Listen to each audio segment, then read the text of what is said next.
But yeah, I definitely I want to talk about what Platinum Games, what one of the devs said about the Switch as it praises the Switch as a groundbreaking um, console compared to the PlayStation 5 and the X1 Series X. Says Mhm. they both lack extreme surprise. Of course, the SSD. The SSD is going to be the first thing we talk about because Well, I think we should just might as well just get started since I already hit the go button. oh, you do that all the time. I don't know why. Yeah, that's I what mean, I well, it's do. been lately. It's been lately. It's been Yeah, lately. I don't know if All anyone's right. here or not yet, but I I don't know. I figured don't know, man. I just Let me figured I see. would just I mean, well, this does have people, they listen they go back and they listen to it. So yeah, that happens too for sure. absolutely. All right, well I guess we're doing intros. We're doing something now. Yeah. Anyway, welcome to the Dev and the Gamer. I actually know what episode this is. This is 21 because I just posted it on my YouTube channel, and it was number 20. So this is Okay. episode 21. We rolling now. We rolling. This All is right. man. Yeah, the Dev and the Gamer has been coming and doing his thing here pretty quick here. I'm astonished. Anyway, so We got a little pace going on here. yeah, we got a little pace. It's I don't know. I don't know if how to take it right now. I might like it or I might hate it. I don't know. But regardless, I'm cool with it right now. So let's just roll with that. Anyway, so without further ado, man, this is your host K Mega 405, the man that's controlling all the buttons right now, and is my partner in crime is the Don. What's going on with you, brother? How's everything been? Not much, man. I just like to do that sneak attack. It's kind of like when we play KI. Ah, yeah, that's a low blow actually. I don't even want to think about that. Well, the internet has it forever. It never goes away, man.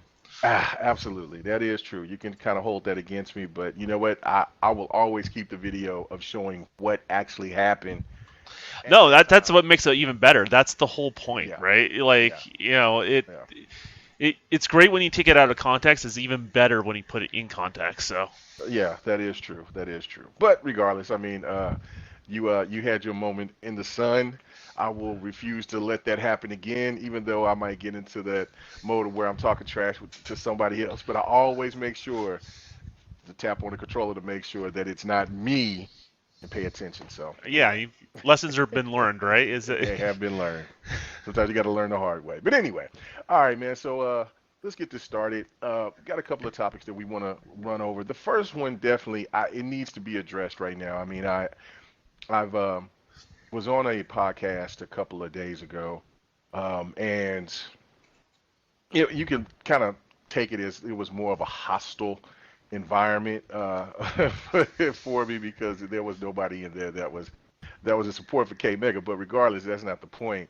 There was some real interesting conversations within the whole between the whole podcast. I mean, it was cool, but there was one thing that kind of boggled my mind, and I really want to get your thought process on it because I've heard this from you. I mean, I've never come to claim to be some like major tech guy, but from listening to people like you, listening to Lemon, listening to Xbot, listening to Six Layer and to PK Live and a few other people. I mean, I kind of got a better understanding of how this all works.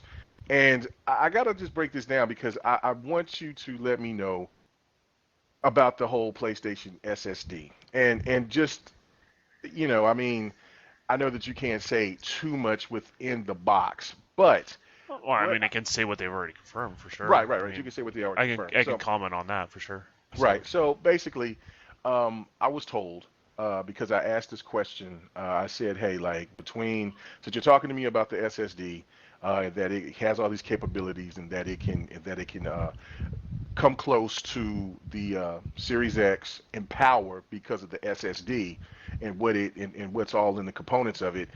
Um, Give me a thought of which is the overall more powerful console." I never got the answer. Only thing I kept getting told was that the SSD is a lot more advanced than anything that we've ever seen. That's pretty much what they said. So, and then today on next podcast, Um, there was somebody that brought this up saying the speed aspect of it can push at 3.99 gigahertz and therefore have speeds to where it could give power to the PlayStation to where it could get to 11.3 teraflops. Now, I've never heard anything like that. Like everybody on the panel was pretty much like flabbergasted, but I want to get your thoughts on this. I mean, how will the SSD benefit PlayStation, and even in comparison to what we know about the Xbox Series X, and will it increase the PlayStation's power to that degree? Okay, I'm more than happy to answer your question, but I Okay. think what I should do is properly frame things, right? Okay. Right. So, You start from scratch. two things can be true, right? Mm-hmm. One can have the fastest hard drive out of all of them, Right. and one of them can have the most compute power out of all of them, right? So Mm-hmm. both of those things can be true. So I feel very comfortable saying the Xbox Series X has the more processing power on the GPU, CPU. When it comes to RAM, all that sort of stuff it's got it in spades, right? Mm-hmm. PS5 is no slouch, right? It doesn't mean it's a Right. bad console or anything like that, but it does have a faster hard drive, right? So both can be true, right? Doesn't make one crap and the other one isn't. But hard drives can't magically make you process more, right? All it can do is feed data to the CPU and GPU. That's all it does, right? It doesn't make a system more powerful. It provides information for them to process. Does that make sense? Yeah. So, I mean, and to be fair too, and this is on the Series X, even though the Series X is not as capable of a SSD or solid state drive, however you whatever your terminology you're more comfortable with. Mm-hmm. Um, the reality is it's faster than what most people have currently in their PCs right now. So both are more capable than most SSDs in most PCs out today. And I want to tell you right now, eventually what we get in our PCs will be substantially faster when we get into PS5 and the Xbox One Series X. And I think that's an important part to kind of frame for people. It's cool to have a SSD, right? Like Right. this is something I wanted for this generation for everyone. Um, you know, it's cool because of also the architecture that we currently have on the memory controllers that's out there is basically they can pull from different types of RAM or through other storage means that are fast enough. And that's realistically these SSDs. But these SSDs are still slower than RAM. They're substantially slower than RAM. So like the harsh reality is if the SSD was this magical thing that can feed information quicker than RAM, you wouldn't practically have any RAM in these consoles. Does that make sense? Makes perfect sense. Yes. Right? Because RAM is random access memory, right? So it's a temporary storage of things, right? When you turn off the power, that it's not a permanent storage, right? So sometimes you have to have that access to things quicker and more often than pulling information from off the SSD. So, but I mean, what's also kind of cool is the SSD technology. The approach is going to be different on those performance profiles that we see on these current generation consoles going forward. Is because I don't know the best way to describe this, but you're going to be able to just pull assets straight from the drive sometimes, and that's huge. I just think that it gives developers more tricks, more tools to do tricks. Does that make sense? Mm-hmm. And when you have different resources, you can just make certain things just better. And so I just think I'm not going to downplay like the SSD is not important in the PlayStation 5. It's actually very important. I think if you look at the way PlayStation looked at everything, they were looking at throughput of assets. That was their main focus and their main goal in next generation hardware. And if you look at Xbox, they were looking on the compute across the board plus having really strong throughput, right? Mm-hmm. And so, you know, the question is who makes the most balanced machine for what you're going to be doing and what's going on. And you got to keep in mind, what works really well for one engine doesn't necessarily work well for another. So you have to balance all that stuff out. And so, bigger numbers you get across the board, the better, of course. But I think if anyone's running with the SSD is going to make one system stomp over the other, it's not going to happen. And even though the Series X will have a noticeable difference if developers apply themselves on both consoles to the best of their ability, it's not like the PlayStation 5 is going to put out bad-looking games. It's going to put some really good-looking games out there. Right. And so I just feel like I think people are. It's the same thing we've been talking about, you and I, where people take the smallest thing, right? They drill down on it, and they blow it out of proportion. Does that make sense? Oh yeah. It's a, No. Absolutely. It's a big deal we're getting SSDs. Yeah. But it's not. It's not.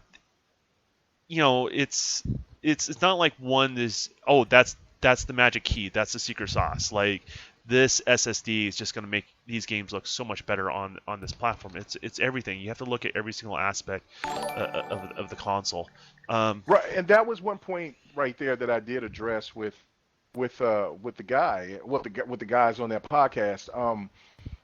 It was called the Roundtable Podcast, and I tried to say, like, I mean, well, you have to. That's why I asked the question about the overall console, both consoles overall.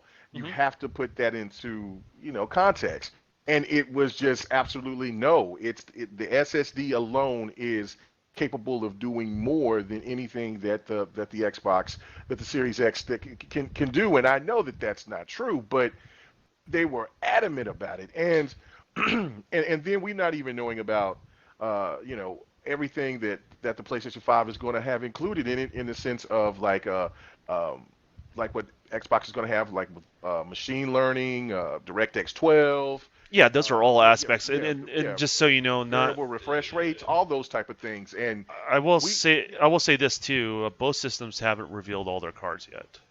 Oh, so there's more. There's more. Oh, okay. There's a lot more that it's not my place to break that stuff loose. Right. It's one of those things when you work in the industry. Like, it's one thing to talk about rumors that have already kind of broke or they've already talked about it, but just because you can doesn't mean you should. You know what I mean? Right. But I can say there is more to come from both of those guys. To be honest with you. K-Mega's doing the sauce gif. Is that what I see there going on? I was saying, this PlayStation 5 has this secret sauce. I mean, no, it's not a magic wand. I mean, it's cool. I mean, it's awesome. It's definitely faster than what you get in the Series X. Like, you can't say it's not. But the same token, you can't say that the raw compute power on the Series X is not more. You just can't do that, right? You can't just ignore one thing versus the other. And that's exactly the point that I was asking. That's what I was like, hey, then just tell me which one is more powerful. And I mean, overall, with everything that we know from both consoles at this point, which one is better? I wouldn't say which one is better, but which one is more powerful. And I never really got an answer. I just got basically told that I should never talk about tech because I don't know what I'm talking about, and what part of power am I talking about? Listen here. I mean, you built your PC, and I know you built your PC originally without an SSD, and then you added an SSD. Well, I got it. Yeah, I had an SSD, and then I. Now, keep in mind, games are not specifically coded only for your SSD, right? But did it make the graphics on your PC better? No. There you go. Yeah. So did it improve the quality of life? Oh yeah, absolutely. Like, yes. The boot up, and all of that, and the speed. Let me ask you this: when you still boot up games, do they still take a time to load? No. There's very little, but they're still loading, right? Very. So that's my thing is, like, when you're decompressing, basically you have compressed information and you're decompressing it. The CPU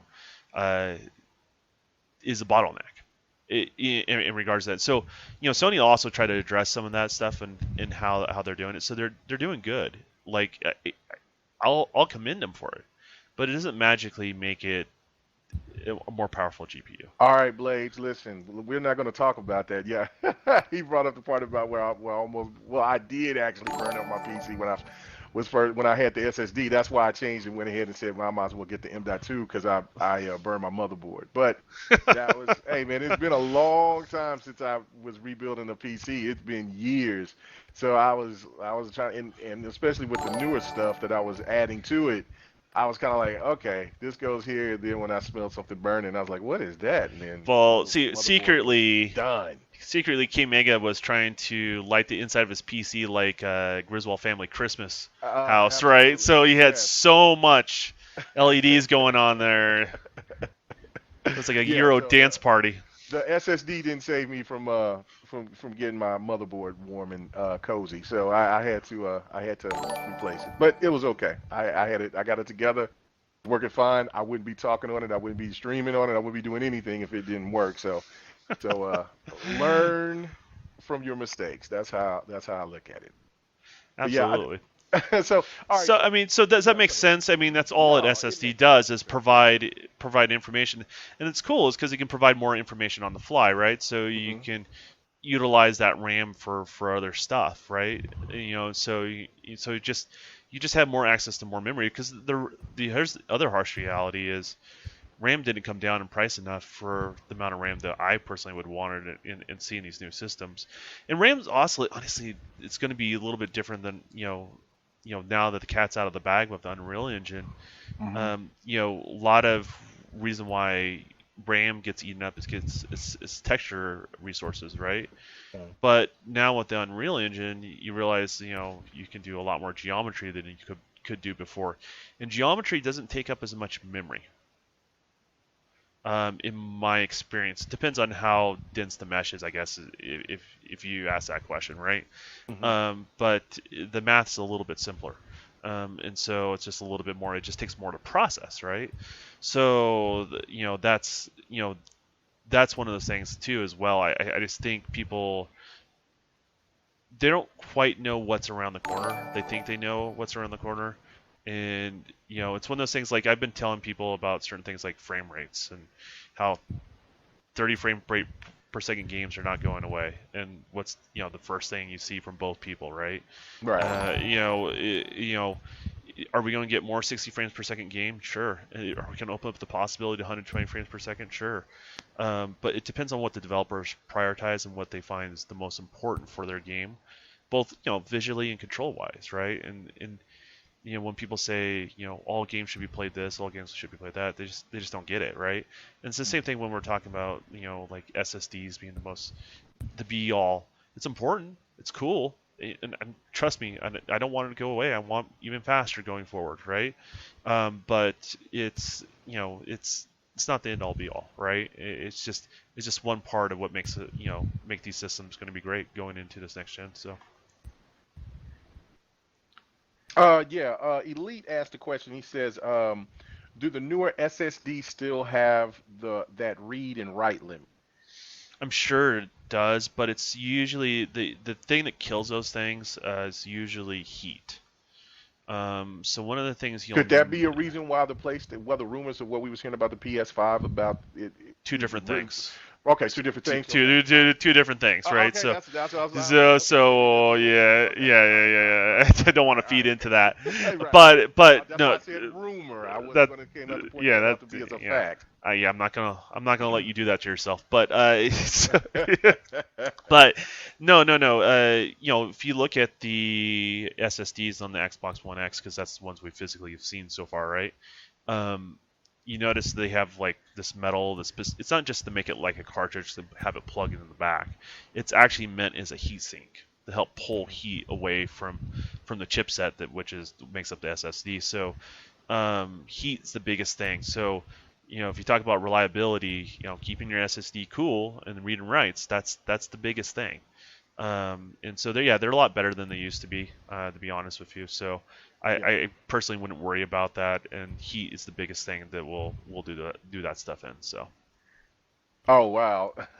Blades asked a question too. It was basically it's like here's what nobody's talking about with SSDs. It says degradation over time with a lot of read write. So I mean, Could that also be a factor? Yeah, that is a thing, but it also has Hmm. to do with heat. Okay. All right. Heat's the X factor, right? So what he's saying is correct, but it's the heat that basically, you remember how like when people used to overclock their CPUs and they would get less use out of them. It's not the case anymore because people have really good cooling systems now. Hmm. Hmm. Does that make sense? And Right. it's not really the case. Also, just because of how they're manufactured, it's the same thing when you're dealing with SSDs, right?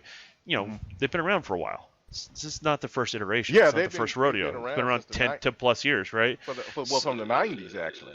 Yeah, well, Yeah. but mainstream, I know you're talking about, yeah, mainstream. mainstream. Yeah, yeah, Yeah, yeah, yeah, exactly. yeah. So realistically, you have all that. You have all these iterations they've learned from, and then you have better heat dissipation. That makes. I'm not worried about these. To be perfectly honest with you, Hmm. I think it's a legitimate thing to question, but it's a different time, different place, and technology has just gotten better. So. All right. Okay. So we got another question from Extra Brisket. You know what? Brisket is some of my favorite cow. I love it. I Uh, don't know if you know this, but brisket's super cheap here right now because of the why? pandemic. Okay. Well, hold on, let me ask you this question, Don. Why are you keep trying to act like you're enticing me to want to come and visit Utah? That's kind of crazy to me. No, no, no. If you want to come out here, that's up to you, man. I'm Yeah. just Yeah. saying, Yeah. like it's like it's dirt cheap. I bought like it's good brisket, right? Uh-huh. Like a full brisket, $34. $34. Oh, that's not bad at all. Not bad at Yeah, that's all. not bad at all. Yeah. I wouldn't be All right. cooking that all day tomorrow. Oh man, that sounds good. Sounds good. Sounds good. Anyway, all right. So let me read this from Extra Brisket. Yum. And he says, could you explain why a dev may want to use Unreal or Unity or other engines? Thoughts on why Microsoft would build Slipspace for also instead of using another engine. That's So complicated. yeah, I think it is kind of complicated in it, but I will kind of It's add on to that. it's kind of like asking why I like redheads and K Mega likes brunettes, right? Like Mhm. that's kind of like that. There's a little bit of a personal preference in what people are familiar with. Right. In Unity, I think just the way certain people think, it's easier for them. Okay. For me, Unreal is a little more natural to the way I think. And it's kind of like when people ask you, well, why do people use Maya or 3D CMX, which are both 3D software suites that developers use. I use Max. It makes more sense to me, right? But doesn't mean Unity. I mean not Unity, but Maya is not a good program, right? Hmm. And it's not that it's not capable. So, and actually done by both by the same company, ironically. But um, so it's the same thing when you're talking about engines, right?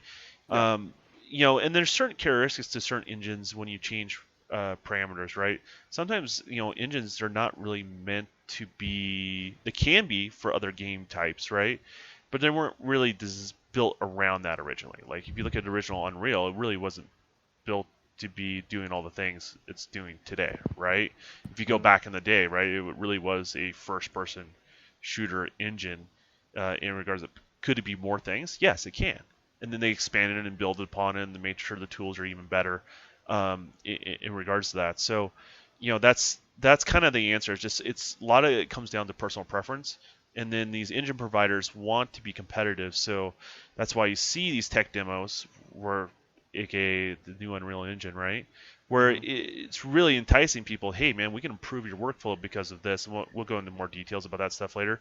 Or we can offer you this, and this is not available on this engine, right? And then some other engine will do something else better, right? Like they'll do some better physics that really they can apply to like hair or something like that, right? Hmm. And so it just kind of depends. They all have slightly different solutions. The reality is it enables people like myself that they're not going to program a game engine. My skill set's not that. It's not never going to be that, right? But I can also start creating assets, start dumping things in. I can start tweaking things, the way that camera controls, all that sort of stuff, and basically backwards engineer some stuff, and then make some of my own code, and just kind of get started. And that's what's important about these engines and what you're seeing there. But I notice a lot of times gamers have a personal preference towards engines. I, Right. I, I think it's kind of interesting to see. I think their preference is more of the results of the people that have used the engines than the engines themselves. To be honest with you, I agree. if you're going to rephrase it, right? Because because they're like, oh man, this looks great, right? But they're not the ones wrenching on it and using it all day long, right? So they don't really have that same sort of preference like a developer does.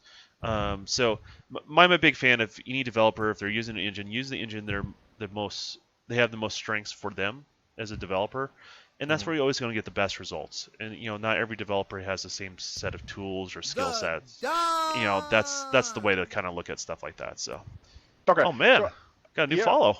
yeah, Check that yeah, out. man. Excellent, Got a excellent. little Thank you animation and for. everything. Yeah, I know. Thank you for the follow, man. Really appreciate it.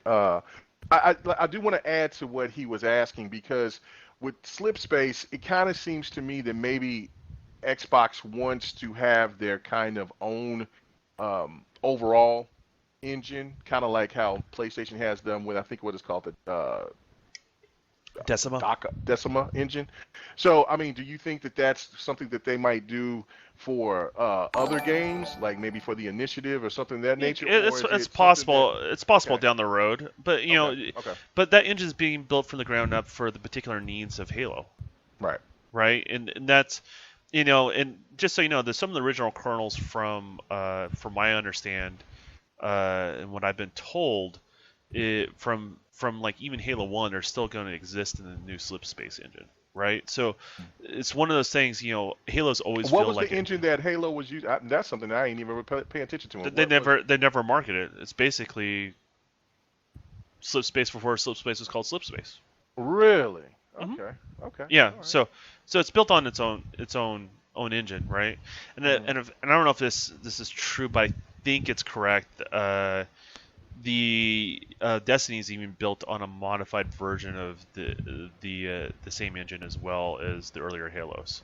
Mm, Um, okay. so so if you ask me I if could like definitely see that. if you ask me who else would may use that Slip Space engine, this is just pure speculation. This is not Yeah, you know I inside was going to ask knowledge. that question. Yeah, Yeah. this is up here. It's not inside knowledge in any sort of way. It really is the person that I see using that engine outside of Microsoft. It would be Bungie. I can see that happening. Really? So you Mhm. think that Xbox would allow other third-party They're people friendly. or publishers to go in They're there? Well, I know that they're they're friendly, they're, but I'm friend, just saying, they're you friendly, know. but that's the thing. But though there's a lot of things I'm sure they're improving on the quality of life stuff that you Hmm. know that maybe that basically you'll see Bungie go, we can really use that right now, right? Because there's similarities, right? Like you play Destiny, there's some Halo feels to it. You guys know it, you guys feel it. Oh yeah, no doubt. Much as people don't want to admit it, that are Hmm. hardcore fans of one or the other, it does exist. So I just I would just say if you ask me, I see anyone other studio using it, that's the one I see using it. So. All right, so I guess I can ask one more question on the whole aspect with the not beyond the SSD, but what do you think is the most important factor or feature? Uh, not like smart delivery, but I'm talking about the things like DirectX 12 and or whatever. What do you think is the most important for gamers to be able to look out for coming with the new gen? So just feature what the consoles are going to be providing. Yeah, yeah. Like I I mean, don't. everybody's right now talking about for the PlayStation side. They're talking about SSDs.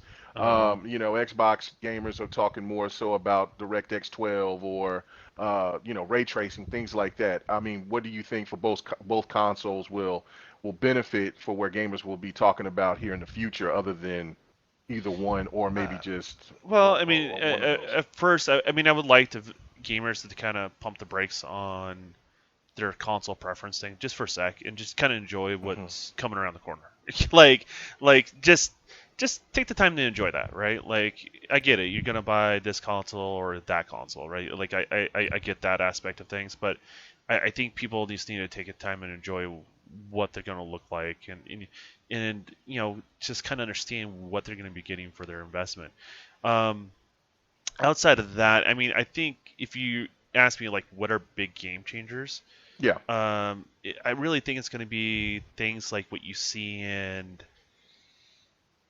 I guess new engine improvements is the biggest thing, right? Like you can have all these new hardware features, but and cool new APIs, but if they're not the engines are not integrated enough to take advantage of those things, then who cares, right? Like it's just Right. they're just that stuff's just sitting there idle. So I would say that's a big thing in regards to that. I think just the way the engines are going to apply that stuff, and I also think like we're going forward. I really think that places like analytic online kind of YouTube channels, I should say, Hmm. it's not your best source, to be honest with you guys, to purchase your stuff.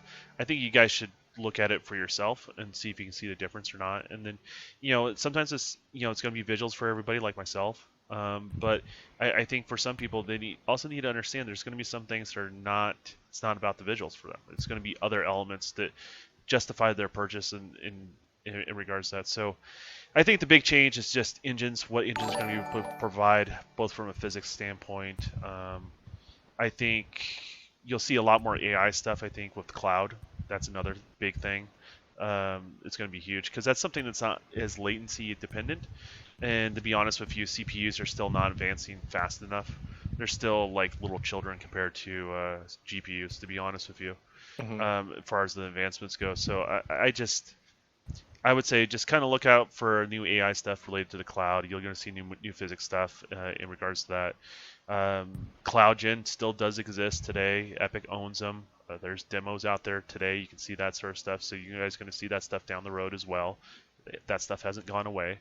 It just depends on how much they're going to scale and how much cloud compute they're going to designate to. Will basically detail will determine the level of detail of the destruction. I guess that's what it makes sense, right? So yeah, I think there's a lot of good stuff of what's going on, but it's still going to be some more of the same, right?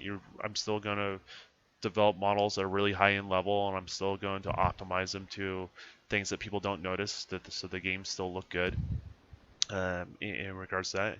And I guess I'm just trying to not talk too much about the new Unreal Engine, so until we get to Right. that subject matter. Right. Right. But I've heard some other good stuff, not just what you're seeing from Unreal.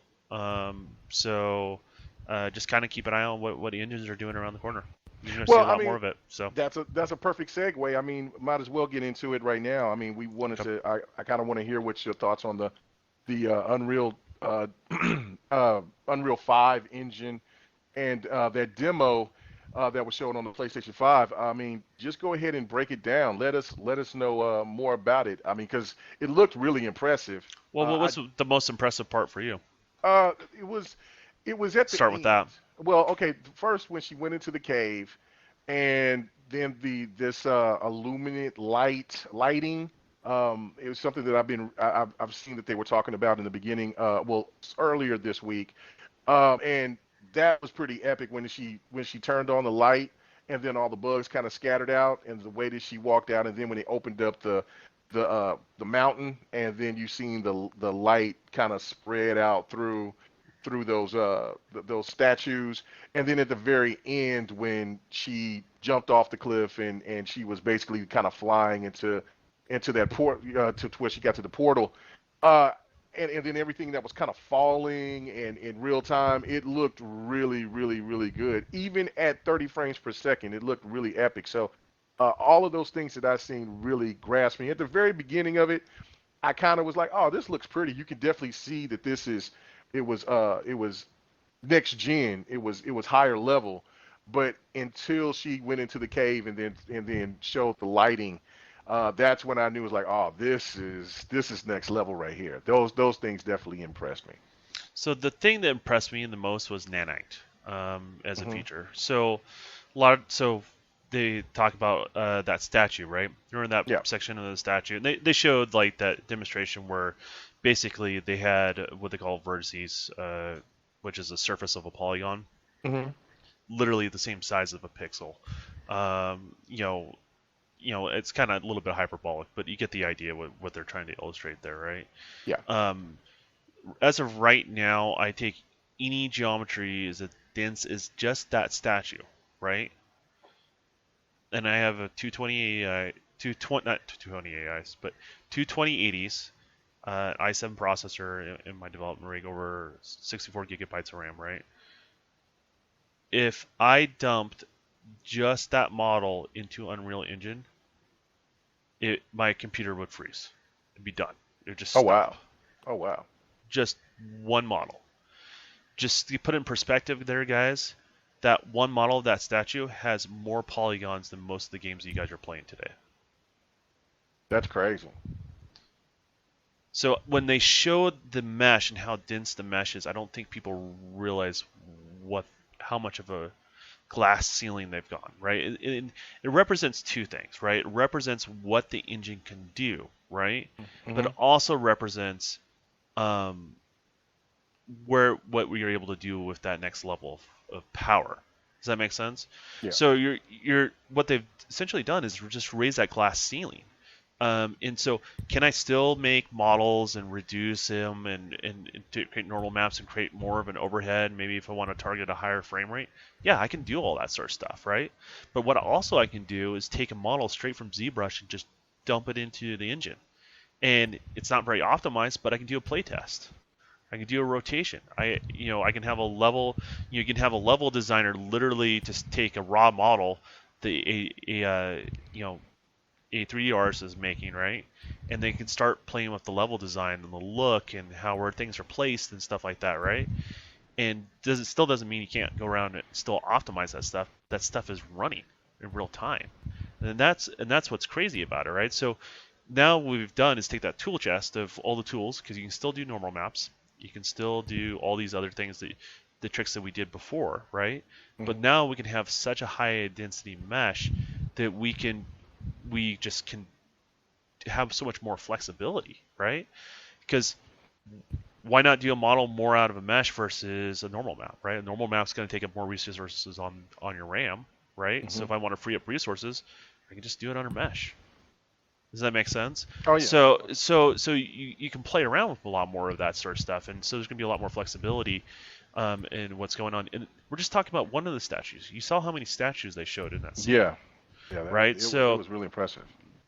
And keep in mind, there's can't talk about that, but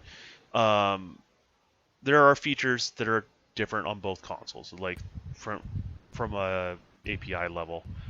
So trust me, that demo is going to be compared to other things down the road, and you will see difference.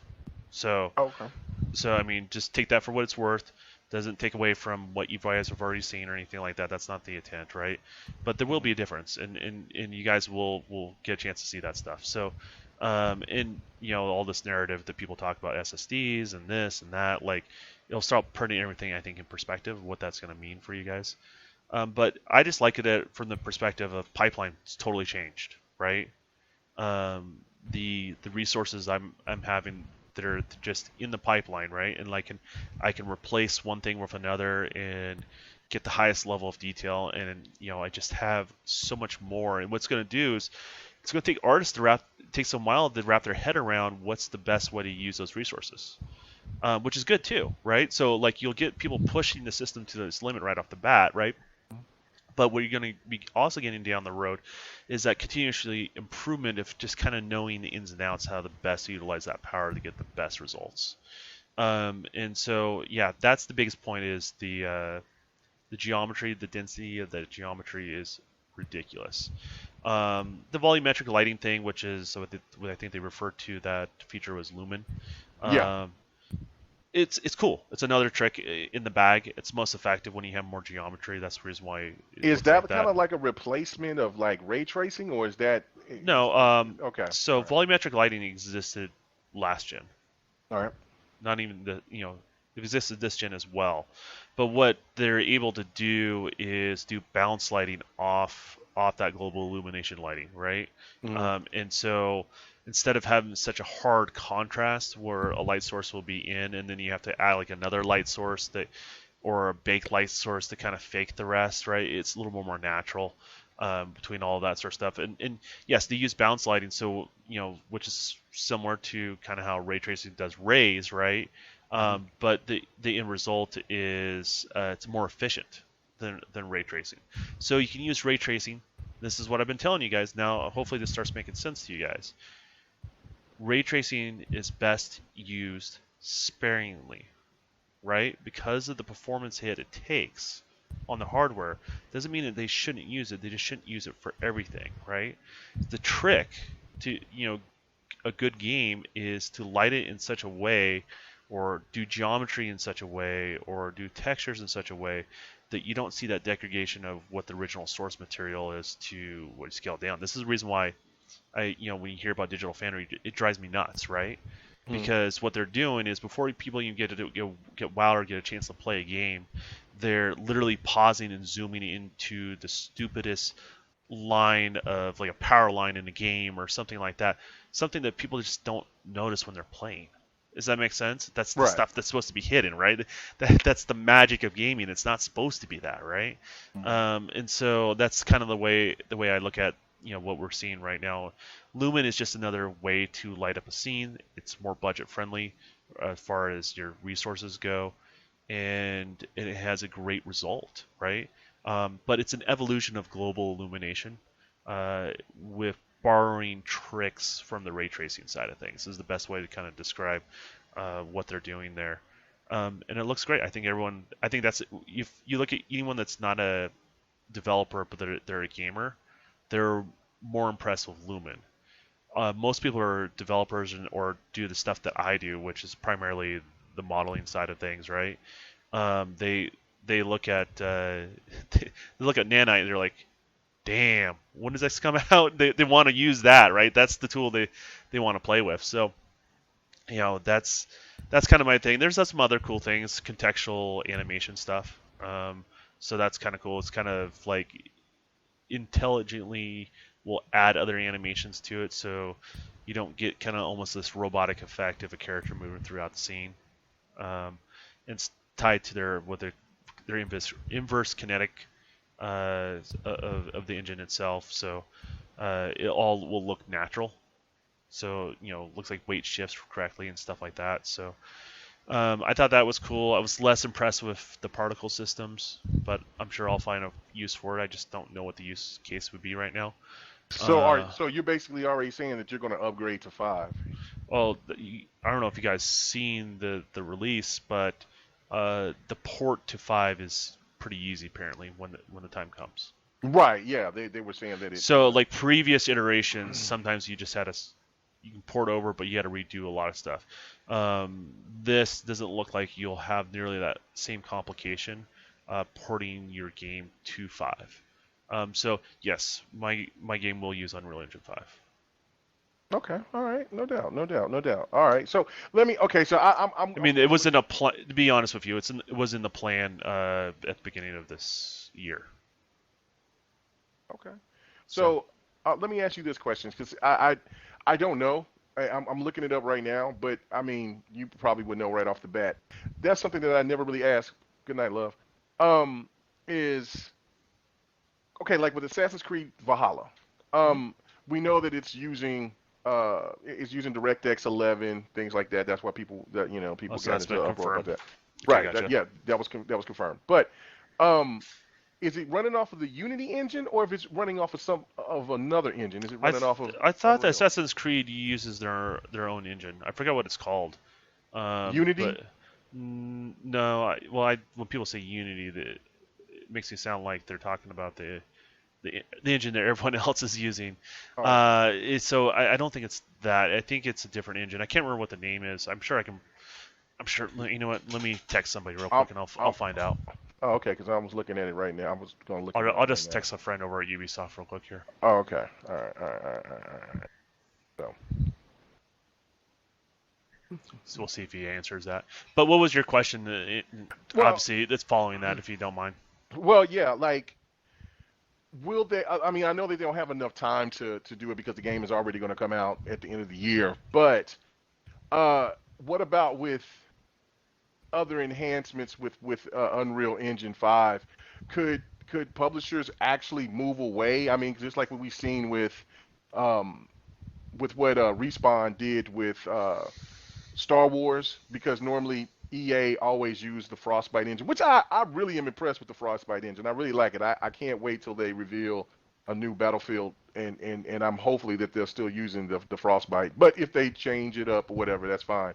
I just want another Battlefield. But um, do you think that more publishers will start to want to go with Unreal or maybe even something else different because of the ease that that they were talking about? Like so many developers can kind of make these games a lot quicker, more efficient by All what right, they're so doing, or will these? let Yeah, me go ahead. interrupt my question that I asked you that by interrupting you real quick here. Yeah, It's referred to as the Anvil engine. the Anvil, Anvil, Anvil. Anvil. That's what he Oh, okay, texted me. okay, Uh, okay. he told me what iteration they're on, but I'm not gonna All right, talk that's fine. about That's fine. that. So, That's fine. but Okay. yeah, they've been iterating that engine for quite a while. So, Oh, okay. All right. See, I didn't even know. That's why I was asking. So, I was trying to look it up on the PC, and it really didn't give me anything. well, they don't advertise it because Yeah, they they don't don't. sell it to anyone, right? Like that's Right. the whole point, right? Like Uh-huh. that's not what they're doing. There's also the Snowdrop engine, which is, I believe, what they use on, uh, uh, in regards to that. So the Snowdrop engine is the what was the one where it was Division is what Yes, they the end up division. using Yeah, the uses snowdrop. that. Yeah. So So so they use they have their multiple yeah they engines. have Yeah, they got. Oh, and okay. All right. but that shows you how, like, those engines are specifically designed for certain applications and certain things, and they're not trying to expand those engines to do multiple different things, right? Like, or multiple different game types. They Mhm. could if they want to, but that's not their business model. That's not what they're there to do. So where Mm. Epic, their biggest interest is, they want developers to use their engine, right? Because Uh-huh. that's how they get paid, right? Um, Right. that's the reason why they changed their business model. The first $1 million you make on their engine is yours. Uh, That just tells you how much bread that these guys get. That is amazing to me. Like, I mean, the first million's on us. Go ahead, try it. So I well, mean, they're also giving away money too. Like they give away money to people like myself, like where like basically is like a grant. Just like, hey, you're doing a good job. We want to see you do really well. Here you go. Go quit your job. That's pretty much what they wow. do. Sleepy Goblin said Don has underlings. Don's over here got connects in the middle of the night. Well, wait a minute. There you look. Look. I mean, Oh man. yeah, you have friends in places, right? I mean, that's Wow. that's I that's mean what it. I couldn't even call the homeboys up. I mean I could, but I mean the phone I might get a call back, but not a text right back here in a few minutes. That is pretty Well, important. That's it just special. shows you who may watch the show or who doesn't watch the show. It's not. Oh, It's not okay. the I got thing. you. I got you. I got you. I got you. I got you. I got you. Okay. All right. All Yeah. right. All right. So, all right. So that was the question that I was trying to ask because Yeah. I think PlayStation now is starting to, because since they're kind of working a deal with Epic, the one reason why I think that they are is because not only because of Fortnite, um, You sure it, Epic's it, not making a deal with Sony? that's what I'm saying. Like, well, did I say that wrong? That's what I'm saying. Like Epic making a deal with Sony. People keep talking about the other way around. And Oh, and so you the thinking that they're going to be making a deal with Microsoft? Okay, so Epic's business model for their Okay. engine is to put it All on right. as many platforms as possible. It's important to keep that in mind, right? Mhm. Mhm. So they play both sides of the card, right? Like it's like Right. Absolutely. it's like the arms dealer that sells weapons to both sides, right? Like that's the way to look at that. But you do want to strengthen your business relationships with, say, a company that may be trying to release stuff on a particular platform they haven't been releasing on before, and you maybe want to maybe have a storefront to release it on, such as the the Epic Store. Yeah. That's the way I look at it, right? Mhm. So to talk fairly, help advertise their next console, that sort of thing. Hey, do you mind releasing your stuff on the Epic Store first? That's how That's pretty. I mean, that's how I would play that relationship if I well, was Epic, absolutely. Yeah, right? absolutely. Right. Right. So And especially how Epic is now all of a sudden, these free games, and they're really legit free games. Even though I know that uh, what's called is old. Grand Theft Auto 5 is older, but it sold 130 million copies. I'm like, and it's still selling. It's still charting. It's unbelievable. But the rumor of Civilization 6, like, I mean, these are top quality games. Like, I mean, Steam needs to be aware, I know Steam is still huge and it's still more popular overall, but at one point in time, Epic was looked at as someone that was, the Epic Store was looking at as somebody that was spying and trying to get into trying to steal Hmm. people's information or whatever.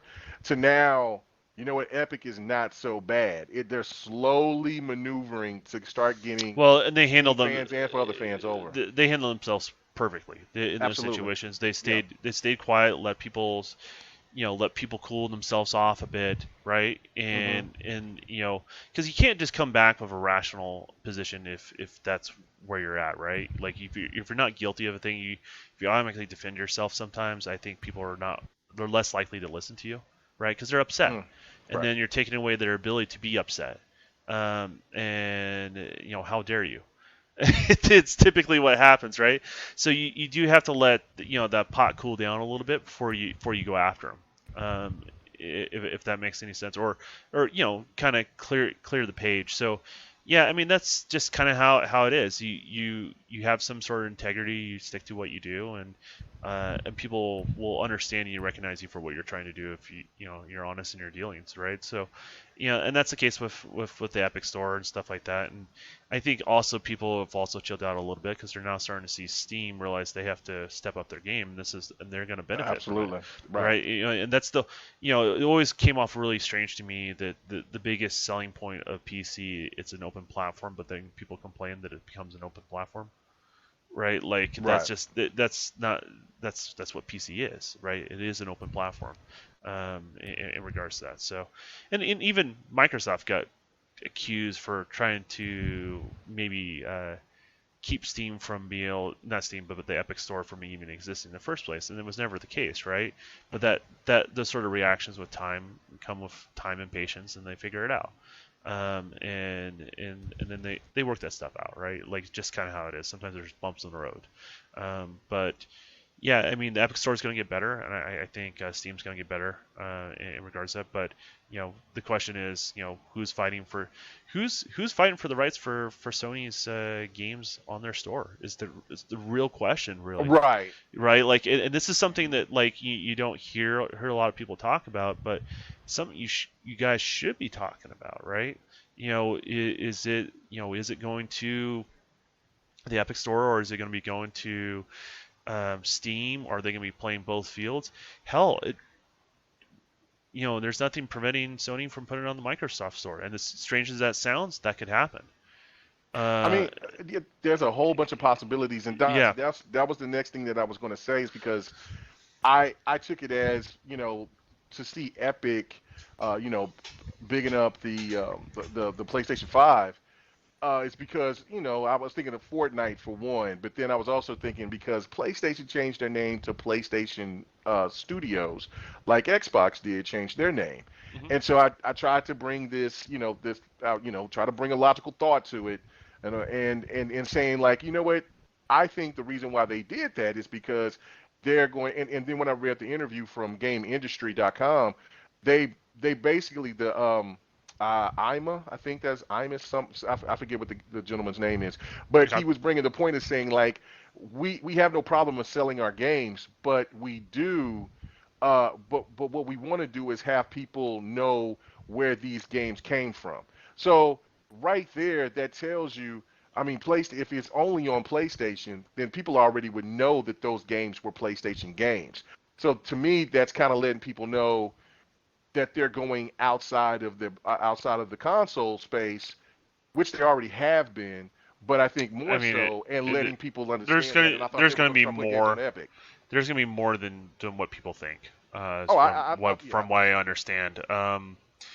In so the reality is, the question is where do you release it? And Sony there's nothing stopping Sony from doing their own store as well, right? oh, right, yeah. So keep that in mind as well. But the question is, are they better off partnering up with somebody in the short term?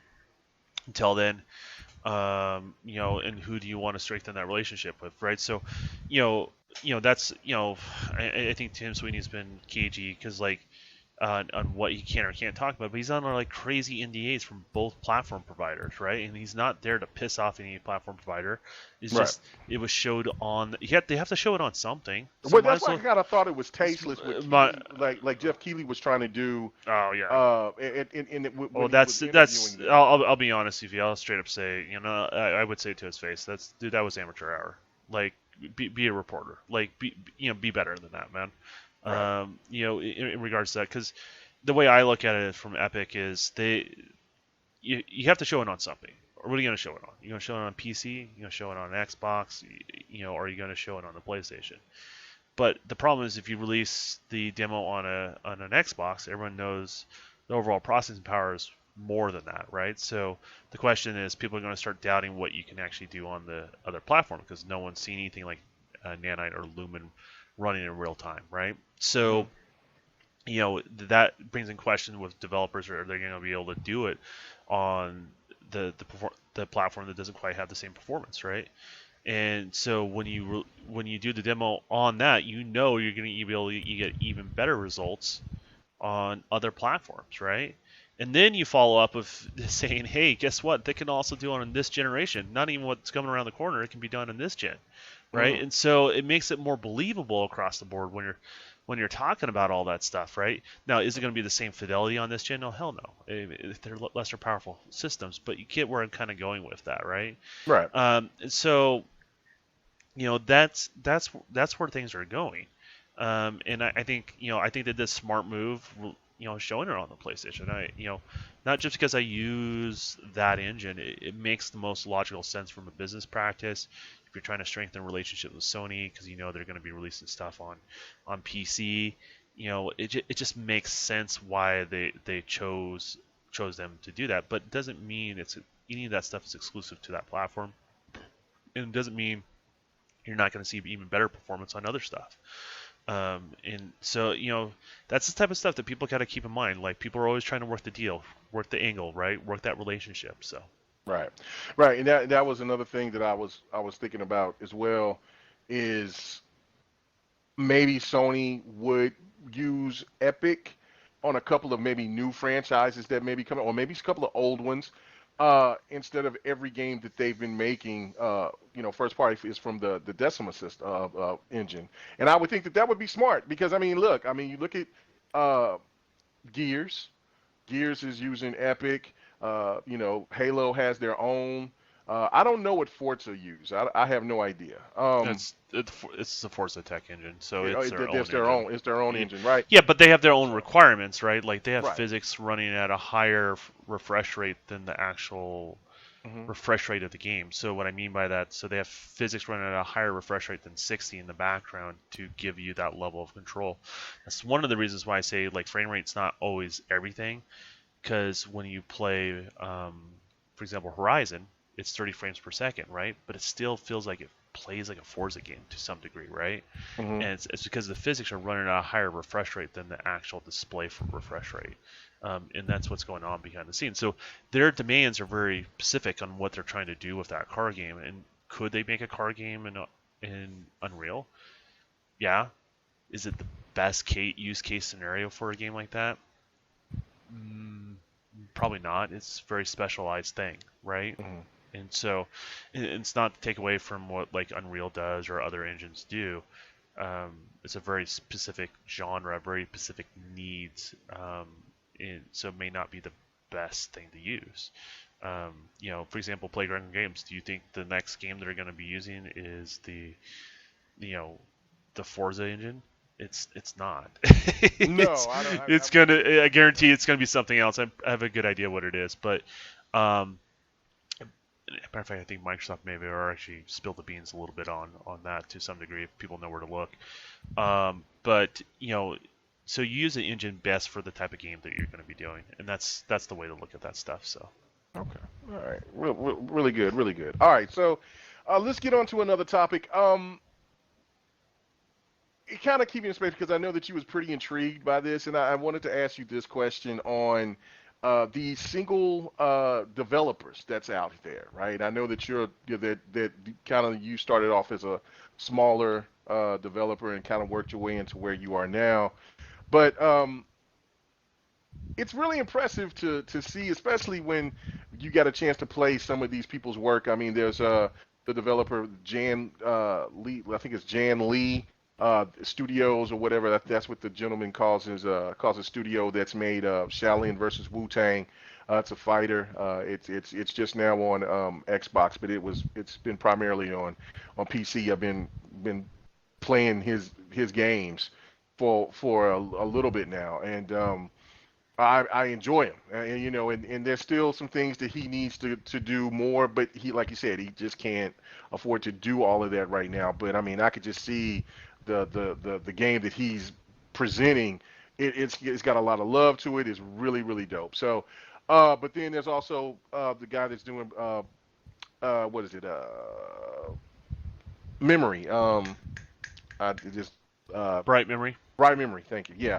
And I saw that you posted a whole bunch of stuff about the assets that he was using because I guess people were saying that he wasn't doing the game by himself, or what was the deal that was going on with I that? Yeah. think people are just kind of asking like who are you? How the hell are you doing this? Like sort of thing. And Mhm. he's being transparent. Like he is his own studio. Right. In regards to, but you have resources out there, and I do this to myself. Mhm. So like there's some things that are just outside of my programming abilities. They just are, right? Mhm. And so I'll work with other group of people all the time on stuff like that, right? Mhm. And what I will do is basically say, hey, you know what, I'll do a model for you if you code this for me, and we negotiate, right? And we trade services, and we go from there. And then just like him, like he used assets from Turbo Squid, Quixel, things like that to help make his game, What right? was the name of that again? Turbo Squid. Yeah. It It's a place where artists can basically post their own okay. 3D models for sale, is what it is. Oh, okay. Okay. Okay. So that's how that kind of works Hmm. in regards to that. So it just depends on the situation and what's going on there, and that's what's kind of what they're doing. So You think that there's going to be a lot more of these developers to kind of pop out now since you see PlayStation is going to be working with a single developer that's working on a game called The Soul Aside, and now you see Bright Memory, and then there's another game with Shaolin versus Wu Tang. well, it Um, takes less risk, yeah, right? I'm right, right, right. just like they're taking the risk themselves. That's what I'm doing. I'm taking the risk. And for me, I'm a little different than like how Bright Memory is doing it. I'm doing a lot more of my own personal assets. Hmm. I'm not resourcing nearly as much as them. I'm doing everything in house. In regards to that, and that's I want a unique look to my game. I want something that doesn't feel like something else or gets compared to a bunch of other games, right? Like I want people when people see my game, they want to say, "Oh, that's that," right? They'll call the name of the game out, and it's unique, Hmm. right? And so that's my approach, but I'm leveraging my personal skills and what I have, right? And I think what other developers will do is they just have to leverage their personal skills.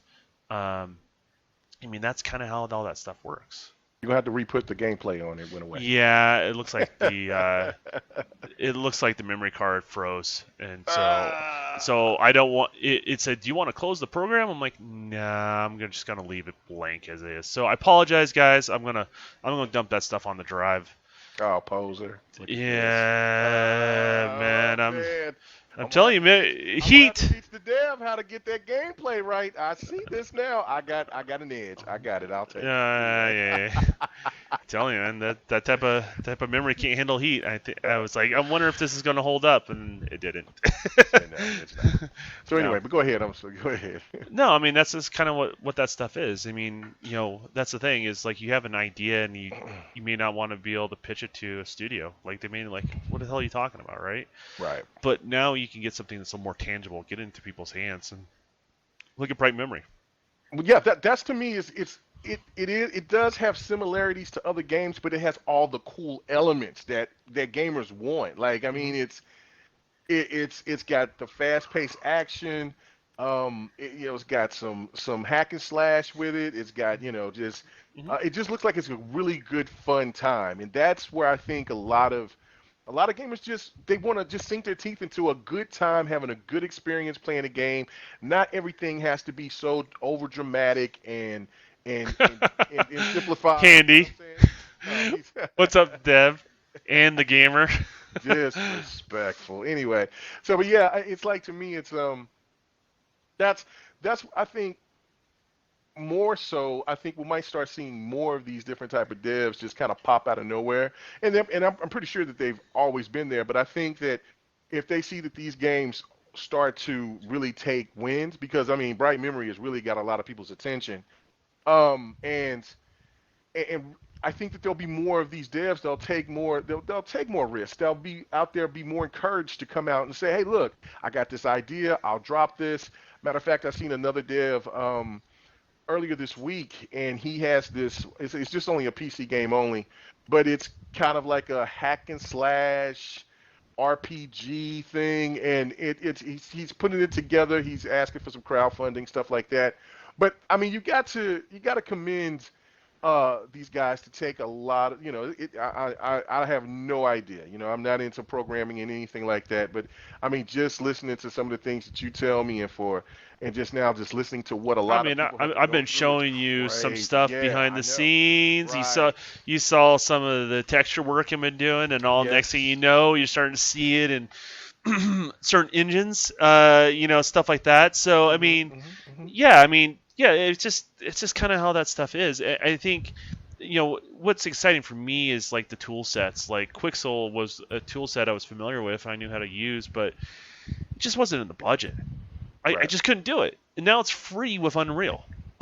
like Wow. like my whole entire pipeline changed at that point, in regards to that. And then I kind of knew some things going around the corner, and my pipeline changed again to kind of prepare for what's going to be going on down the road. And so it's just one of those things. Like, let's say you're a one man team and you're a really good artist, like, and you're just like, man, I don't have time to optimize. Cool. With the new Unreal Engine, you can just dump it in. Yeah. Just And that's literally, kind of like what the guy was talking about, right? yeah, you can Yeah. just dump it in and like optimize it later, get it going, get something presentable, right? Mhm. And that's the thing. That's what we're talking about. Is there's no reason, like, no matter what your background is or what you're inspiring to do in game development, is there's no reason you can't start. Like, someone doesn't give you your big break, and that's something I struggled with for a long time, right? Mhm. Who cares? What's stopping you? Right. Only you these days, right? And so, bet on yourself, man. That's what it always comes down to. It that I commend anyone that like pulls themselves up at the bootstraps. I always try to encourage people to bring out the best in what they are. You know what I mean? Recognize that, right? And Mhm. I think that's what you're going to start seeing. Some developers go like, hey, some developers are going to want to be part of a big cog. That's just how they are. Some people are going to want to do something new, right? And some things are just want to explore some ideas and just kind of tinker around, do some side projects, and sometimes we're going to get some cool concepts and cool games out of that, right? It may not be big games. Some games might be over the top. You're going to see a mixture. Indie's not just 8-bit pixel games anymore. That's not Right. what it's not how that's going to work anymore going forward. So Yeah. No, I'm thoroughly excited for the stuff that I played, and for people out there that's maybe haven't had the opportunity to play what Bright Memory is on the PC. It is not going to be the same game that people have seen on the no, trailer. It's a it's not completely the different same. game. Right. It's a completely game. I had to explain that to somebody that was, trying. Well, the game is $7. Why would anybody want to buy it for? No, that was somebody else's assets that he borrowed. He made enough money so he could give those assets back, but he just wanted to show what he could do with that other developers or company's assets.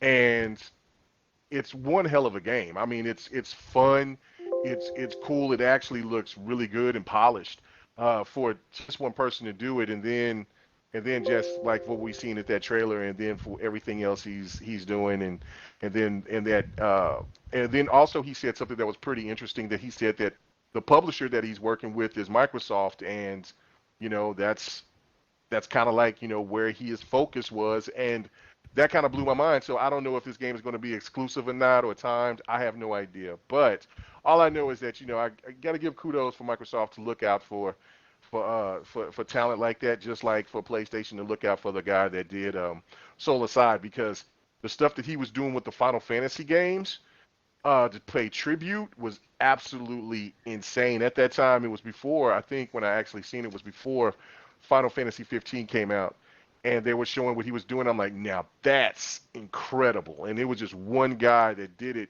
And so with the game that he's coming out, that's a hack and slash. That's totally up my alley. Once that game drops on PlayStation, I'm going to cop it immediately.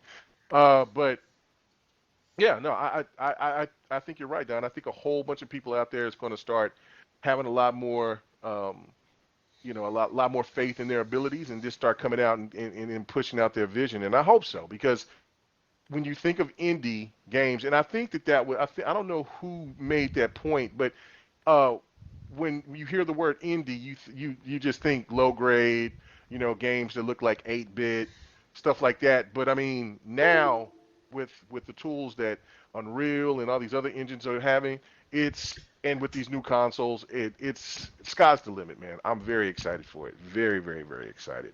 All right, so let's get to, okay, you know what I'm saying? We kind of been in our little kumbaya moment, but here we go. We got to get into something that's a little funky. I don't know what to say about this. I don't even know if you know about this yet, Don. So this is I'm gonna kind of read this to you. So get your thoughts. Okay, so I know you're familiar with Platinum Games, and if maybe not personally, but you're familiar with some of the games that they make. Uh, you know, they there's one of the guys that's there that's kind of outspoken. His name is Kamira. I think I said that right. He kind of goes off the cuff. He was basically kind of one of the people that was. He was one of the people that was supposed to be working on Scalebound, and of course, Scalebound didn't come out. Still breaks my heart to this day. But one of the other developers came out and said, and I'm going to butcher his name, but just let me be country, as I always say. A sushi Imbra, I think that's how you say his name. Okay. But he praises the Switch as groundbreaking. Says that the PlayStation 5 and the Xbox Series X lack extreme surprise. So I'm going to go into his comment, and he says, where it go? He says, whereas I feel that the announcements that we've had for the recent console generations, while all were good and interesting, and of course I'm happy for us as developers to have better technology to work on, it is it's there's not the extreme surprise or the unexpected quality that I felt from the leap from previous consoles. Now I see the announcements and I think, that's cool. And then the next minute I'm like, what am I going to watch on Netflix tonight? I mean, what is your thoughts about this? I mean, because they, Sounds you like got it sounds one like he's person makes not. it. Yeah, It sounds like he's gonna be passed up by a couple publishers, but you keep on going. yeah. Okay, so the point I'm making is that, okay, so you got a lightning rod with one guy, right? Like he's kind of like the Japanese version of Cliffy B, right, with Chimera. But then you have other people within that studio that's basically coming out and saying this. Then, of course, they've had a lot of controversy with the situation with Scalebound, but then also with what they did with Wonderful 101, and what they did with Wonderful 101, they asked for a Kickstarter, and then when people paid into it, they they said, like, I don't know, maybe about, I don't know, 6 to 7 months later, they said, well, we really didn't need the money. We just wanted to see how much hype that the game was going to get. I mean, I know that they're good. They're a good publisher. They make good games. I mean, I wouldn't go as far as saying They're that the games is overall fantastic, they've but I mean, always isn't this been going to a rub people the wrong way eventually by being so yeah. nonchalant with your attitude? Yeah, you burn bridges, man. I mean, that's just. I think you always have to keep your attitude in check, right? It doesn't matter Hmm. how old or how good you are at something. You got to keep it in check because people don't want to work with you, right? Hmm. And then you'll have to bend the knee, right? And they Right. still may not have to want to work with you. Like you do have to keep that in mind, right? Like, I get a lot of flack amongst friends for being so correct all the time, right? But you got to be. Like, you know what I mean? You guys don't know who listens to my stuff, right? Right. Like it happens, and so you're always representing yourself. You're always representing a studio that you're working with, right? It's one of the reasons why I don't post work that I have done or who I've helped people out in the past, right? Because then I also, when I have a comment, and I don't usually say controversial things, but when I have a comment, they'll take it as I'm representing that company, and I'm not, right? I'm just contract license work, right? Hmm. And so you do have to kind of keep that stuff in mind. So so he wants. It sounds like he's burnt out on bigger, better graphics. It sounds like he's burnt out on it. Like that doesn't appeal to him. But He's really, their games. I mean, their games look good, but their games doesn't look spectacular. Like I mean, yeah. like I mean, Well, some of the games that they've then worked on, maybe they're kind of, so they maybe that talk about reflects their platform attitude. hurdles, right? Like Yeah, that just reflects their attitude. Like yeah, they go, maybe they their don't want to heyday push. was in the 360 PlayStation 3 era. If Maybe they don't want to just to push be those honest. limits anymore. Like maybe that's not what they're there to do. Maybe they want to see more innovation, right? In regards to that, and you want to see that stuff succeed more, and that's where they're interested. Certain developers, they're really into VR right now. Some developers can care less about it, right? Like, Hmm. and so like it's all about what impresses them and what inspires them. So if the Switch inspires them, by all means, go make Switch games. Like, I'm not hating. Like, definitely go do it. Like, Right. I much rather have creative people making something, even if it's for a platform that I personally don't play on a whole lot, to continue to have that spark feed into itself, right? Then just getting stale and just like I don't want to do this because it shows in your work when you're like that, right? Hmm. And even if you're really good at what you do, it just kind of shows. You can feel it almost as a gamer, right? So yeah, by all means, if that's what they're excited about, that's what they're excited about, and that's where I want to spend their time. Spend their time with that. But I don't think he talks about all developers when he says that sort of thing. Well, he And backtracked once he got just once like he I got don't, that bad feedback. But yeah, but just like I don't speak for all developers, right? right. Like just because the stuff I'm interested in doesn't mean other people are not. They're not interested in other stuff, right? Like Right. so, both can exist, and as I said, there's gonna be more and more gamers out there, so it makes sense. I just wouldn't worry about it all that much. So Yeah, I totally agree. I don't know. I just think that it put a bad taste in gamers' mouth. it's The a more bad that you keep publicity. doing, yeah, like I mean, I get that you want to keep yourself in the spotlight, but it's one of those things where I think if you keep doing it, then you're only going to alienate yourself from everybody else, and it's not going to only just translate amongst the gamers. It's going to translate to the people that want to give you a check. So I mean, like I mean, they're working on a game for PlayStation 5 exclusively, from my understanding. I know that they're working on a couple of them actually. Maybe it's a Uh, VR thing. and, Maybe and maybe I don't that's know. something that they're more interested in, more of that innovation space, right? Well, Like no, that's they're more of a hack and slash type of well, I they like to do understand like what that. they've Yeah, yeah, previously done, but you got to right. understand just because a studio has previously done a certain thing doesn't mean their skills are not expanded in other places. You Oh, just yeah, I haven't got seen you. it, right? Right. What it shows to me that's what at least from his perspective, maybe not his whole team, right? Hmm. From his perspective, he doesn't care about prettier graphics anymore. He cares Okay. about more of that immersion or the innovation space of just making games different. Like you ever play with somebody that's just burnt out on games, Oh yeah. right? Oh Like, yeah. Yeah. or like maybe I'm guilty of this. Even though I play a lot of open world games, I get burnt out on them. It's Oh yeah. kind of my own doing, right? So it could be like something along those lines. Like that's I always try to be relatable to what people are saying, and if you ask me if that's proper wording, that's awful wording. I think I don't think that's a good move. It's not a pro move. It's not something that somebody that's been in the industry for a long time should be doing. You know what I mean? But live and learn, and it sounds like he's retracted it, and still doesn't mean it doesn't disappear. If you know what I Right. mean? Like Yeah. people always kind of remember, like look at Cliffy B. Like the stuff he said is that stuff's going to haunt him for the rest of Oh his yeah. life, right? So Yes. Speaking of Cliffy B, he did make a point. He brought this up saying that maybe he made a mistake. He should have brought Lawbreakers to the Xbox. Okay. Um, I mean, does this? I mean, is this one of these things where he's trying to, because of what what we've heard about Gears? I mean, there was another person that left the coalition. It was a community manager. Of course, Rod Ferguson, and I believe somebody else. Crispy mentioned. I don't remember the name, but is it maybe that he's trying to reach out to not only the Xbox fans, but to also maybe Microsoft to try to give them an opportunity to try to come in and do some work, or what? Do you think that's even possible?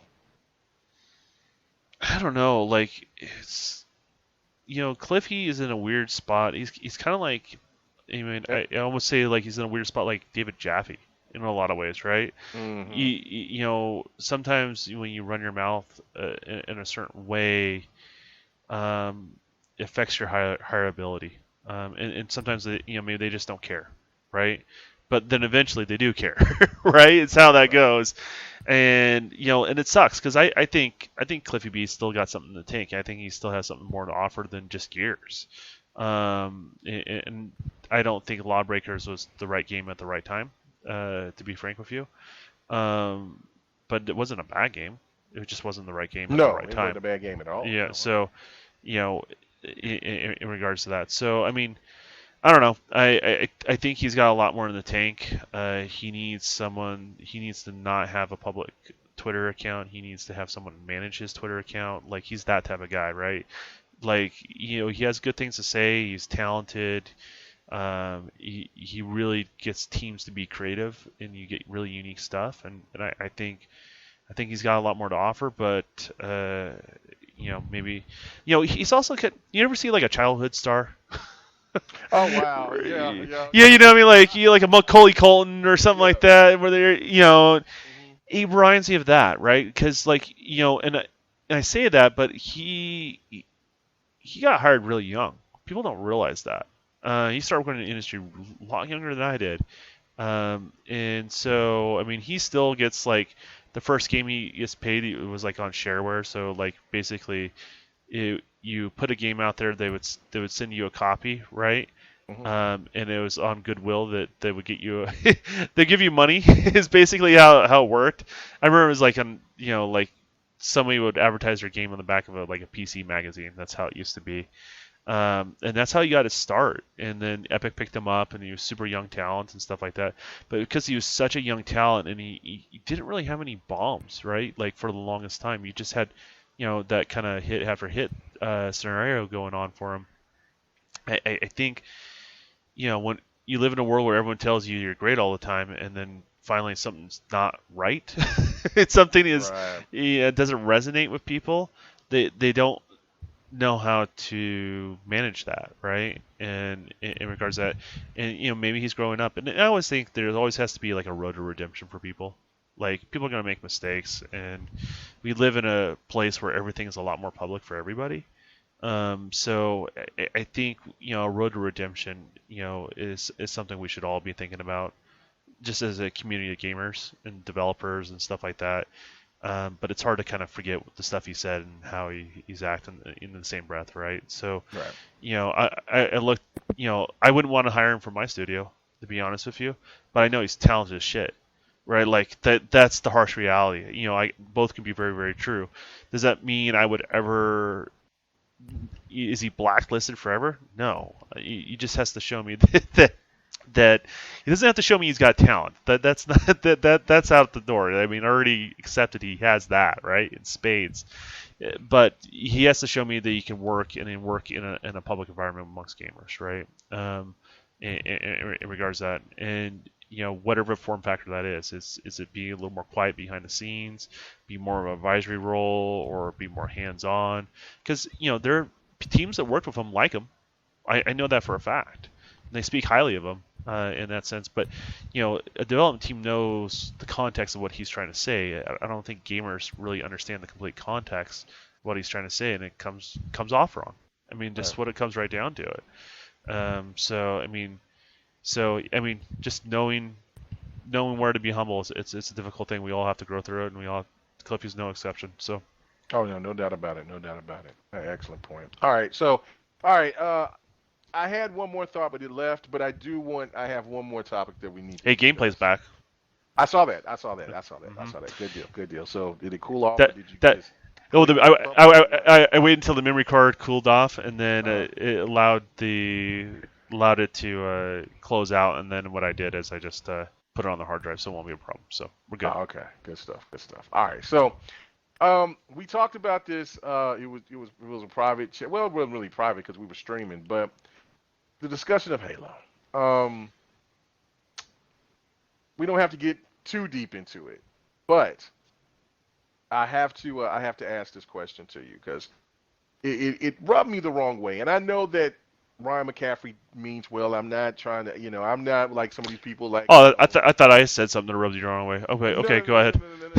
I mean, we disagreed on that part. I'm all. Wait for it. Wait for it. We disagreed on what we were On some talking about, stuff, but yeah, no, yeah, I got you. that didn't rub me the wrong way. I mean, that was your opinion, and I had mine, but it was more so about it just rubbed me the wrong way what Ryan McCaffrey said, or how he presented it. I understood his point, But but what it it spit was it out. basically okay. So he was basically making up a point. So I'm not going word for word, but he asked the question of he says like it was 5 years of development for Halo.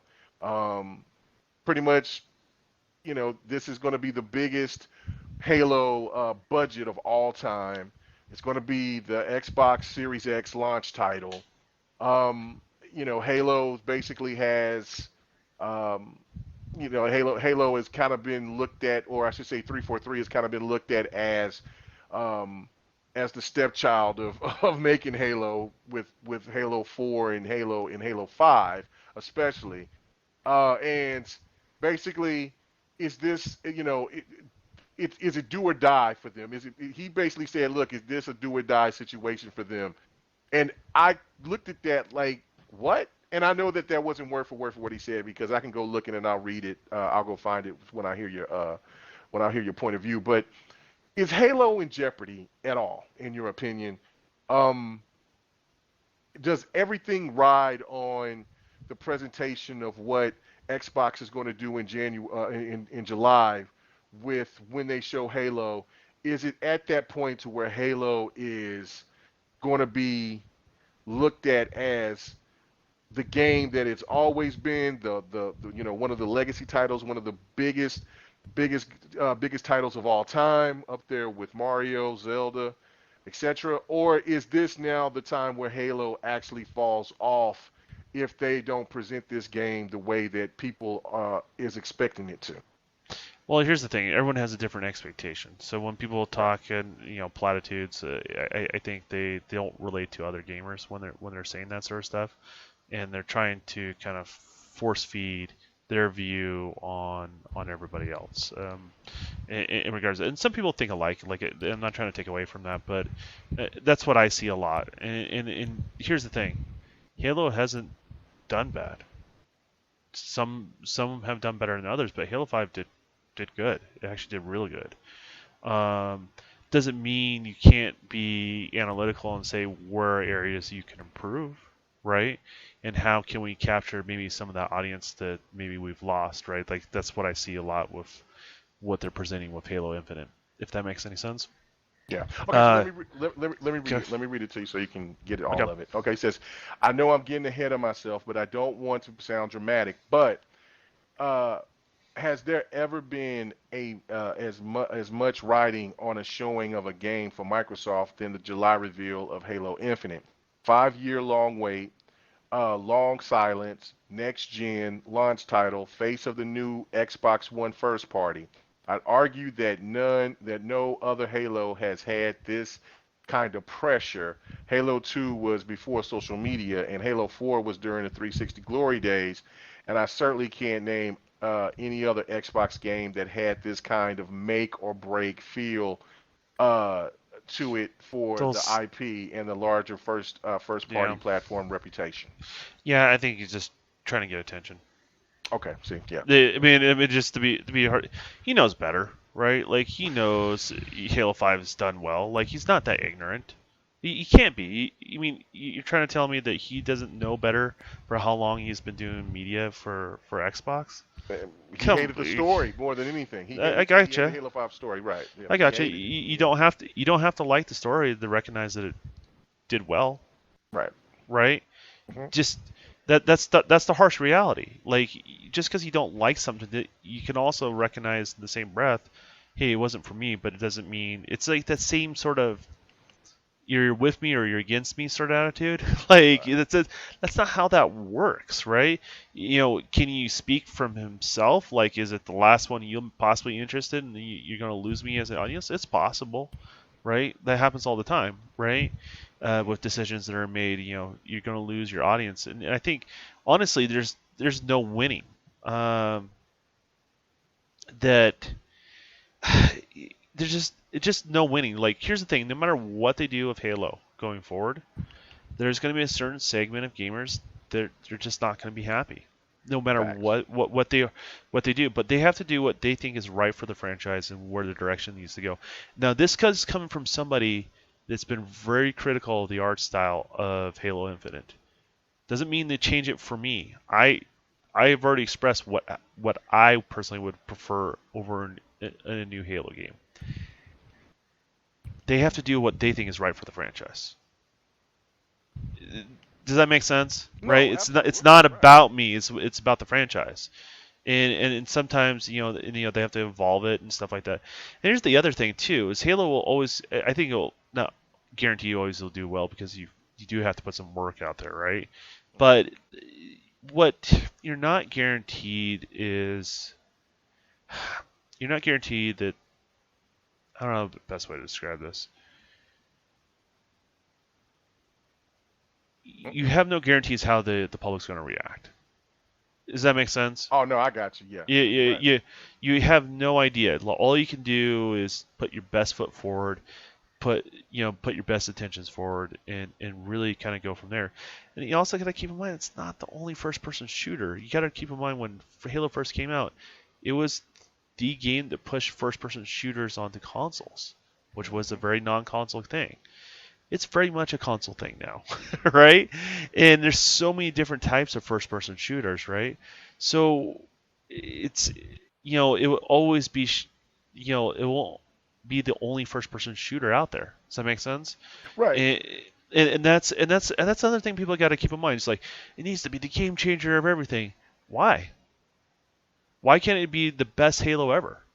Right. You know what I mean? Right. You're right, and like, that is a success. That drives people to the platform, maybe it be PC or Game Pass, or maybe maybe their next console, right? Right. It pushes people to what Microsoft is offering gamers, and that's really what it's intended for, right? That's what first party. I mean, you want first party to make profit, right? But you also want to make first party also serves two purposes. It's really to push your platform, whatever that platform is. And with Microsoft, it's a couple different things, right? It's streaming, it's PC, it's services, right? And it's the your next console. And I'm sure it's going to do well in those spaces. Even if it pisses off certain people, and it's just inevitable. They're going to piss off people. There's Right. nothing you can do about it. And I think gamers need to take a step. Like, I always do this with a game. Like, when I try a game, I always try to go in there with a fresh pair of eyes, try to be open to what they're trying to present to me, and go on that adventure. Right? That's something I live for. It's hard for me to see all the flaws and how they did the textures in a game, or they did poor lighting in a particular area. It's like hard for me not to see that stuff, but I put the blinders on, right? I start fresh, and I always try to see what a game's about and what they're trying to do, right? That's why I don't hate Locke. That's why I like Locke. That's why I like Chief. That's why I like all those characters that are in the game. So, to each his own. Everyone's entitled to their own opinion and stuff like that. I just would say, if someone has a negative opinion, just keep in mind, you know, there are other people, equal amount of people that have a positive outlook to something. And just because Right. they don't talk doesn't necessarily mean they don't feel that way. And and if someone really likes it, guess what they're gonna do? They're gonna play it. And if there's somebody like me or Mega, they're gonna stream it, right? That's right. And how many times would we stream Halo 5 and people are just like, you gotten this and I've gotten this. It's like, what Halo is this? It's Halo 5. I heard that game was crap. Like that's what people say, Oh right? yeah. And next thing, no, this is Halo 5. We're enjoying ourselves, and you can't fake enjoyment. Like people see it. Like, does that make sense? Hmm. You can't fake it. They can see it when you're streaming. You're looking in your face, and it's just a genuine thing. And how many people have we played so far that just like I gotta download that again? How many people are playing it for the first time now because we streamed, right? Oh yeah. No doubt. So there's people that like talk about games and talk negatively about any game, really, in the market. And we're talking about Halo right now, but we're talking negatively about any game that wishes certain games to fail or they didn't like something in particular. There's something that's going to contrast that the other. There's going to be streamers. There's going to be other people that are going to be genuine. And to be honest with you, if people are genuinely interested in a game, guess what? They're going to take the time to try to find out if they would like the game or not. They're going to take the time to do it. Yeah, no Um, doubt. and so that's how I look at it. Well, I just wanted to make this point because I think me and you are on the same wavelength as Sleepy. He says I want. He says I kind of want a. No, he said okay. That was okay. Never mind. Let's go back up. Okay, no, he was talking about a Blade game. He said I just want 343 to make Halo their own, not make Bungie's game. That's where I think me and you are Mhm. completely In on sync. that same track. We're in Yeah, sync, we're, right? we're, we're in sync. I We're want them to totally make with it. their own version of Halo and, Yes, and keep yes. going down the path. It doesn't mean they can't recognize areas where they can improve, right? Like the Hmm. story, it needs a little more time with the characters. When people say like this character was boring and they want to know more, I can tell like they didn't feel like they were able to give enough time with a character. Does that Hmm. make sense? No, no, no, perfect. And that's how I look at it. So it didn't give enough time for the story to develop, and so however 343 decides to do it, that's really up to them.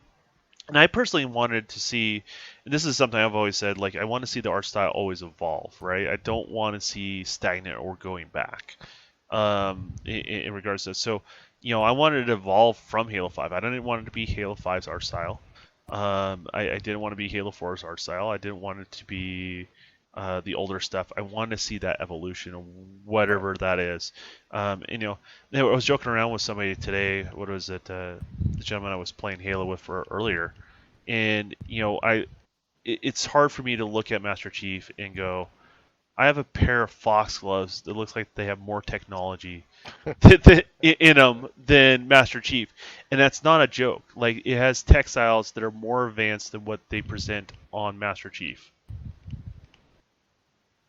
So so if my bicycle glove can look more advanced than Master Chief, then maybe we have to rethink things a little bit, right? Like that's my thing. And so we'll see how people take it. I think people like them going a little bit more retro. Um, I'm not that person. I'm hoping the abilities are still there. That's the only saving grace. If it's not there, I mean, if that's where they want to go, I respect it, but I'm not going to play it. I think that's where I'm at. Uh, Uh, I'll play it, but I won't put any time or effort in it if they take the abilities out. it comes from the fact that I love Halo 5. Right, Like that's right, that's that's the harsh reality. right. You I think can't take so. something out of that was so that changed the whole evolution of Halo, and then revert back to it.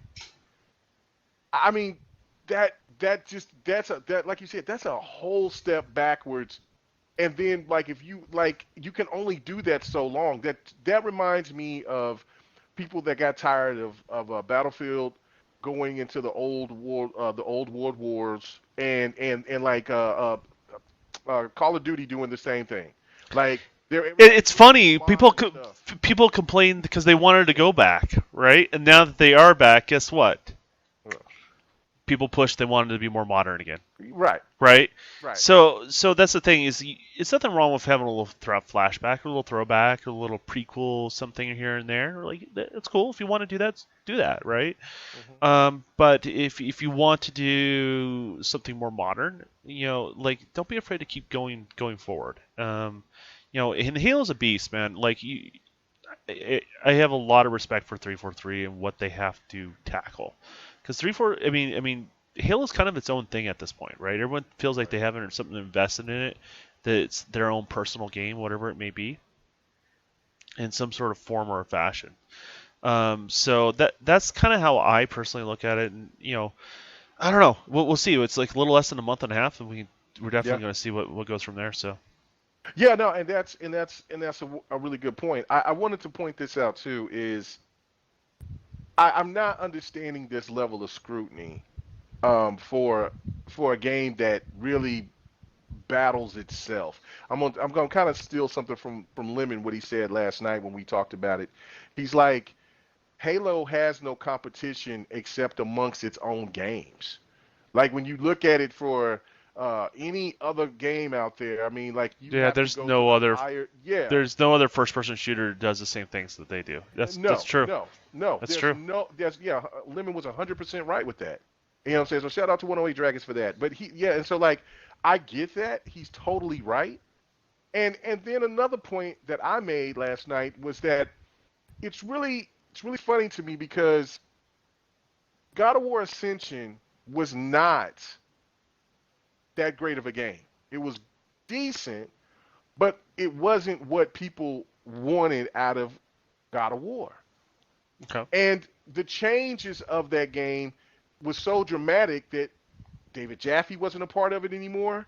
They went a whole different direction. They got another person to take over. David Jaffe doesn't hate it, but he's kind of this like not even interested in playing it. To be honest with you, the new one.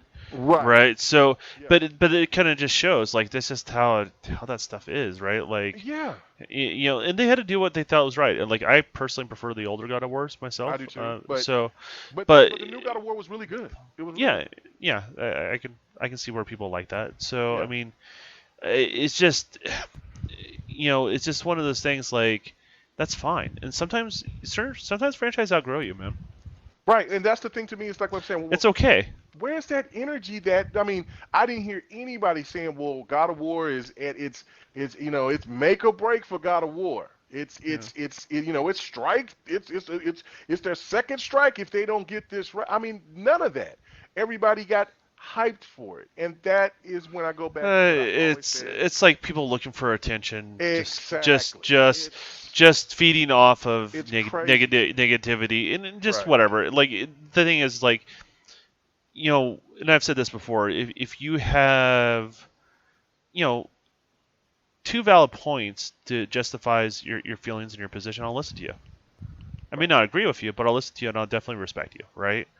And a lot of what I'm seeing here is not they don't have a valid point. Make or break. Mm-mm. It's on what their sales Yeah. because they did well, Right. right? Like I yeah, mean, they it's it's not one. Yeah. make or break because you didn't like the story. Oh, okay, why didn't you like the story? Let's get into that, right? Let's Mhm. why is you have that opinion? Okay, okay, there's one, right? Like okay, I can see you agree with you, but if you could do something silly like oh no, Locke was just a boring character, yeah, but he's not different than Chief in a lot of ways. He mirrors Chief in a lot of ways. He was designed to, right? Mhm. So, but you like Chief? And they're like, oh yeah, I like Chief. Well, then your point's not valid anymore. Like, you get where I'm going? Oh yeah. It goes in a circle in regards to that. So, I mean, is it because you're burnt out? Does that mean other people are burnt out? Like, what does it mean? Like, what are you trying to convey there? And that's why I say like, situations like this, it just seems like people are trying to get attention in regards to that. But when you not so much challenge them, but try to relate to why they feel a certain way in a way that they have to justify their position, they get a little hostile about it, right? They do. They Like, get real hostile. and that's not very productive, right? Like let's just be honest with you. And look, there's some games that I don't like anymore. I don't play anymore. Some franchise I don't play anymore. But doesn't mean they should change it just for me or my group of friends that think the same way I do, right? Like they have to do what they feel is right for their franchise. And I mean, the whole reason why they changing the engine is so they can release Halo games more consecutively, right? That's actually what they're doing, right? That's Mhm. one of the reasons why they're doing it. So so we'll see. I mean, that investment's not just for one game. That investment's for several games, Oh, right? And absolutely. it has a roadmap of additional things they're going to add to the engine down the road. Oh, that's good to So know. All right. so So one last question with the whole thing, and then we'll get out of here. okay. This is where me and you we're gonna have to butt heads. Let's say that this is Master Chief's last game, right? Let's just hypothetically, nobody knows. I kind of look at it as it might be because of the wording of the title. Halo Infinite, like, Master Chief forever, like he's this. And I feel that 343 is ready to do what Sleepy Goblin says, like, get rid of all this, Chief forever. We got to have, I mean, Chief has got to be in every game. Let's just move on from an iconic hero, and let's set forth and make our own path with Halo. Um, what I mean, if you agree with me on that, let me know. But uh, what is the path that you feel that Halo should go if they do decide that if this is the last hurrah for the great Master Chief and Cortana? Because Well, obviously they both have to. yeah, I mean it's a harder one to answer, right? Because the Yeah. question is what's going to be the new threat, right? Right. Right. Who's going to raise to the new threat? Who's going to be the lone soldier that defies orders to do the greater good, right? Like, Hmm. who's going to raise, in the footsteps, in regards to that, and then that's a spirit of a Halo game, right? Regardless of who's in the driver's seat, and I just don't know how you would manage that. I think personally, I think what you do is you maybe not try to.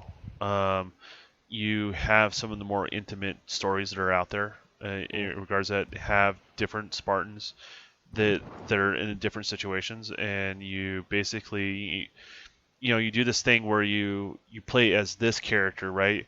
But you introduce enough stuff that you go, I'm curious about that person, right? And you just keep it moving, and flesh out more and more of those characters, more and more of those stories, in regards to that. And what I like a lot in games is a really fleshed out character. I like the character to for the art team to put all their energy and effort the way the character looks, how it moves, how he acts, how the voice actor, all that sort of stuff, right? And that's just kind of how I feel about Halo. And I know where you're gonna go with this, but like obviously I'll let you do your thing, Right. I'm sure I'll have a counter for everything, but we'll keep on moving. So All right. So, okay, for me, I mean, I mean that's cool, but to me, if in order for Halo to get out of the shell of Bungie, you have to go a whole different direction. And what I implied to you when we were talking about it or whatever, is go for what they were envisioning of wanting to do with the Halo RPG that got shot down from Don Matrick, and do it in a way, because you cannot bring another protagonist unless you got to go back and do prequels, which, I mean, you can only do so many of those. You have to go completely. You got to start going forward. And so for me, it's like, do the Halo RPG, and instead of making a person that gives a face to the game to where people can scrutinize and say this is not Chief, this, where people will make the comparison. Have people make their own character like you did in Mass Effect, and then that way it's in the image of whatever that person would like for them to be, and then that way those people can't complain, and that way that'll get everybody involved because they're making their own. They're really actually kind of getting that story out when all these fleshed out characters that's surrounding the Halo universe blends into that character that you created. I think it's the perfect scenario and the perfect setup for then you can move away from Chief after if it's going to be a trilogy or just maybe one or two games, however they will want to play it out, and then that way they can move on, and then people won't complain so much about Master Chief isn't here. They will be more satisfied with the character that they made. That's a part of the whole Halo universe than maybe the new protagonist. So I think I often wonder when you tell me that, like, where people are upset, like you're no longer Chief. I think, do you think that comes from a lens of how people reacted to Locke? Oh, Because absolutely. Well, they did the because same thing because with Arbiter. They couldn't stand the Arbiter was in the game. I mean, of course, now that okay, they Arbiter love and, the and, Arbiter, and but Locke, right? Okay, you gotcha. right, and Locke, yeah, and So there was people that didn't like Reach. They couldn't stand Reach. Like, where's Chief? Where's this? I mean, it's always about that. I never heard that with Reach, but Oh doesn't yeah, it didn't yeah, mean it didn't exist, right? yeah, So, yeah. but this is the thing. I never heard it with Reach. I never heard it with ODST. It doesn't mean it didn't exist, but I don't think the noise was quite as loud with those as it was with five. I think what it is whenever Chief's time is, you have to give him the proper send off, and I don't think it's a Right. problem if you do. Right, a send off that people were proud of. I don't know how you would manage that with such a beloved title that people feel different ways, right, about it Hmm. in so many different directions. So, but if you're able to accomplish that with a proper send off, I think people are okay with that. And I think what it really, it's just all in how you present the character. I don't, I don't make your own character. This seems like a trope that's been done before all the time, and it works for some games, but it just doesn't work for everything. I just don't think that's the case, and I think when you do that sort of stuff too, sometimes you just don't get quite the polished character you would be if you just dump all of those resources into making the most badass version of a character versus all these variants, if that makes any sense, right? Hmm. We all know the hero characters you play in Halo 5 look so much better in the game than they in the campaign than they do in the multiplayer. They just do. They look cleaner, right? And I think that's a byproduct of making very unique characters and putting that extra time and that extra polish. And I want the extra time. I want the extra polish. I want the the feeling like a badass when you get on there. But I think there's Spartans are supposed to be badasses, right? There's so many different types, right? Buck's a Spartan now, right? Buck Hmm. is totally different type of Spartan than Master Chief. So maybe the solution is not trying to be the next Master Chief. Maybe the solution is to be, and I don't say like Buck, but something unique like Buck. Does that make sense? Oh no, Uh, I mean it makes sense. Yeah. yeah, and so what drives them to do those type of stories or do those type of adventures and make those sacrifices, right? Um, in totally different type of game, right? And it's not the same sort of feels you get out of a traditional Halo game, but when you play that, what is it, Halo Wars? Yeah. Dude, I was digging those guys. Those Oh, you guys got a weren't, red team? Oh yeah, no, Red that's Team. right. Red Team wasn't That's right. like Chief at all, right? They were No. kind of their own thing, but they were Yeah. but they're They were people of few badass. few Right. words, but Right. they're badass, right? Like Right. Right. Yeah. I would thought they were just as cool as anything the Master Chief did. Like like that's the thing. I think it's all on how you present the character, and letting characters to have their own story, let them have a well developed polish, allowing the gamer to be attached to that. The one thing I will say though, and this is should be a staple of Halo, regardless who you play after Chief. I don't think you should ever show the character's face. And There is, that's why I say it would and that's make one of the reasons. sense. It was one of Right. the reasons Right. why Lock, and this is where we'll agree. I think is Yeah. it's one of the reasons why I think Lock got a lot of hate, right? Because Right. no one knows, less people look in the lore. No one knows Master Chief is a redhead with freckles, right? Like he is actually, just so you guys know, right? But people don't think that way. The people imprint themselves on the character because they don't see who the person is, right? You just see a faceless mask. And so whatever that faceless mask takes going forward, you shouldn't see the face. And I think that's one of the reasons why people dislike Locke, right? They're no longer relating to the character. They see a face, right?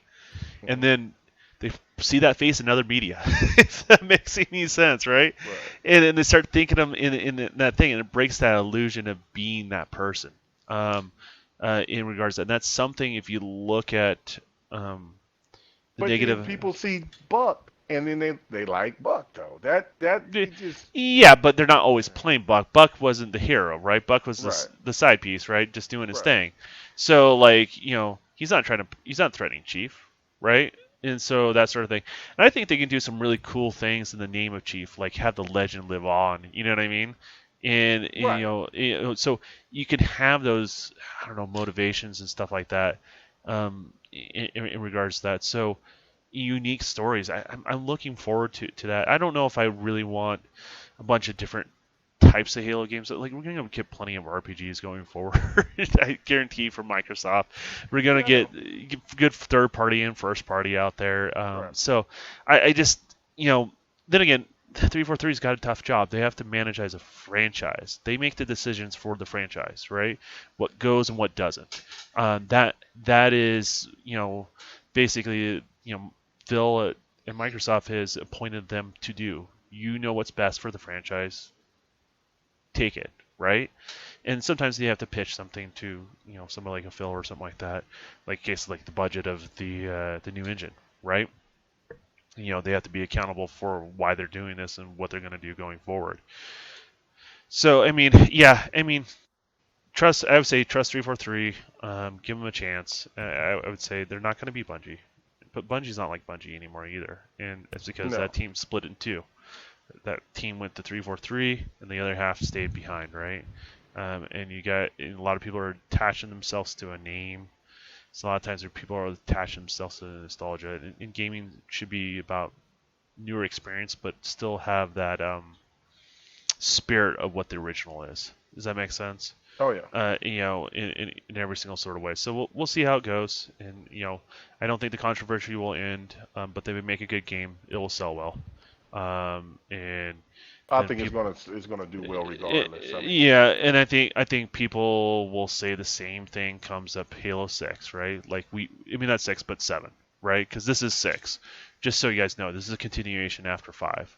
right, So they're not restarting things. It is a continuation after 5. So the events of 5 did happen. The events of 4 did happen, right? right. So yeah, I guess that's my 2 cents on it, and I just they just need to figure out what works for them. I view things differently. I think you view things differently, but I just don't think we just need to borrow the same tropes and pile them all because eventually we end up with the same game across the board with everything. And I just want unique spins on things, unique ways of doing things. So Yeah. So I mean, I'm right, Don. Good guy, but whatever. he was totally wrong. Anyway, so, That's right. You're gonna spend like 5 hours trying to make your character look like Locke and never get him right. absolutely, Donald, And you'll never get him right. no, he's gonna be a light-skinned dude with a beard like me. That's what he's gonna be. Hmm. Just like Shepard. Yeah, he's gonna be right. But no, it just would. I just think it's like Man, you you said. He's better one have of those. climate You can't control have a. inside that helmet with that beard you got there, man. Oh man, yeah, serious climate control. But yeah, no, I definitely. I'm excited for it. I can't wait to see it. I think that people, I said this last night. I don't want people to start getting into this thought process of that they have to tell other people to temper their expectations. I hate that more than anything when I hear that. When we're talking about games, we're supposed to be excited. We're supposed to not temper any expectations. We're supposed to be very excited for all of these games, for everything that they're going to offer. We should be excited about it. Is it really temper your expectations or be realistic what's coming around the corner, right? Like that's the thing. You can be realistic about I'm something and excited. still be I'm excited, excited for right? whatever I'm saying. Well, yeah, but see, this is the thing, though. People say that to have people, suspend their excitement, and so then it That comes into a thing to where they're yeah, more that's they're taking more it. judge worthy than they are That's excited. that's taking it out of context, right? Like Right. that's not what that's supposed to mean. What it's really supposed to mean is you know keeping it in check is really just knowing what to expect, right? You're going to Hmm. set yourself up for disappointment if you're expecting a certain thing that's not realistic. Does that make sense? But if you know what is realistic is not, and you just get to go on the adventure, you're gonna have a good time. You're gonna be excited. Just kind of like we saw the next Inside Xbox, and I saw the Unreal Engine demo.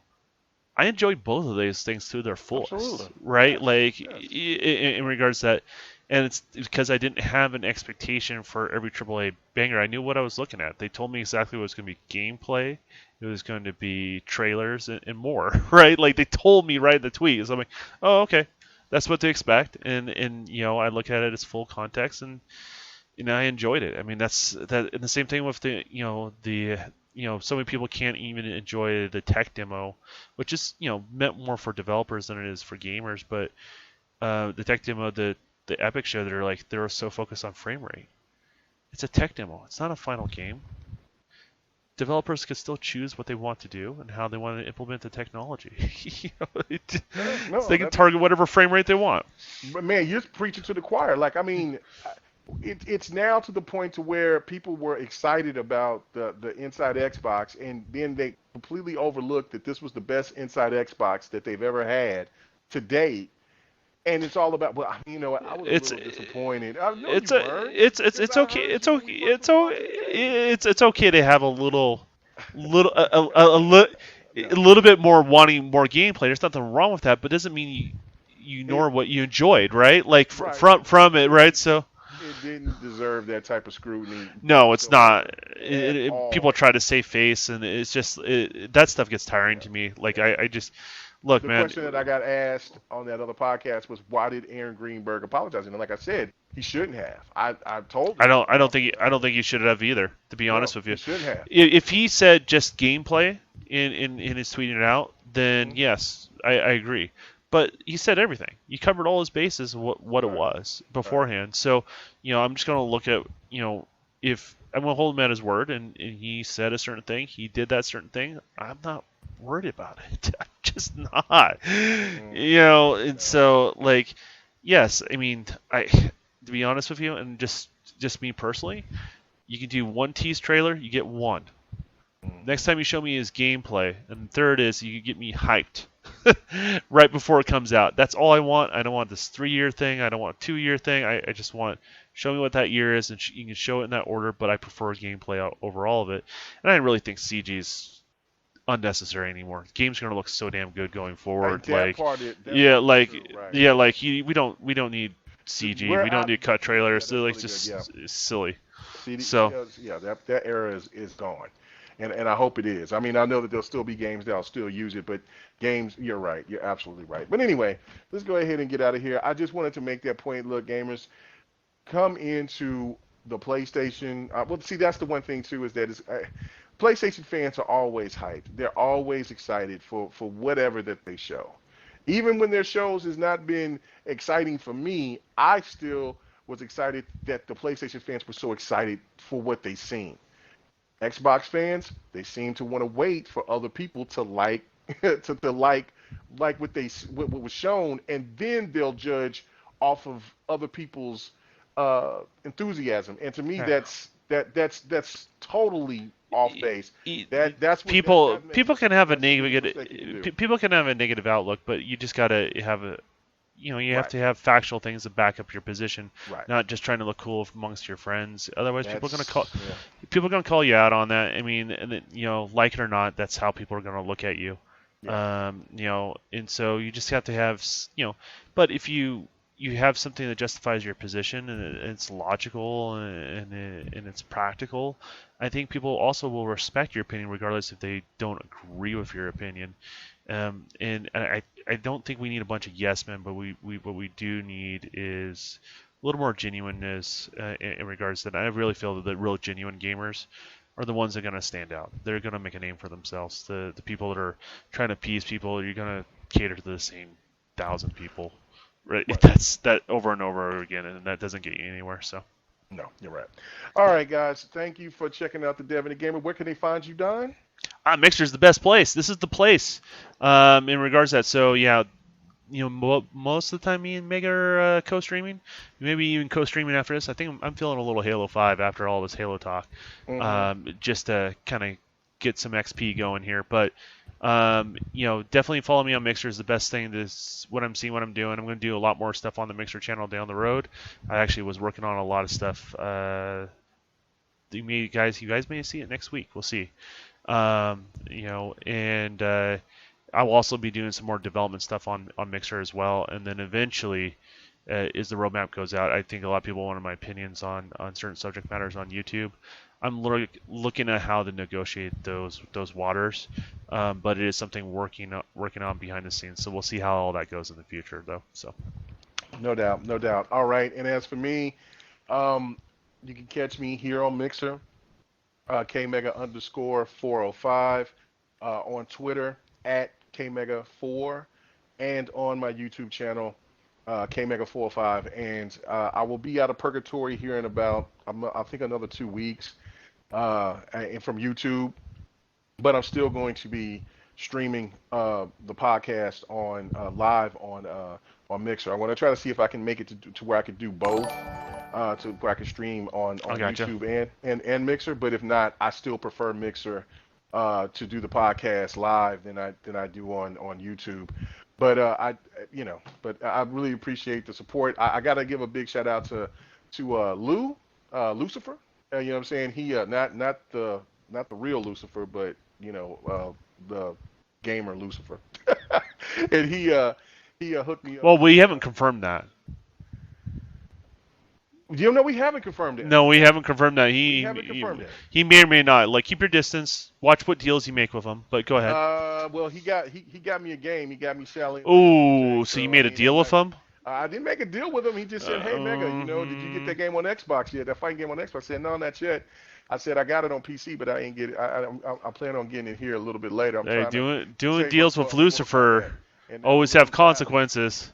Always Uh, that's how they get you.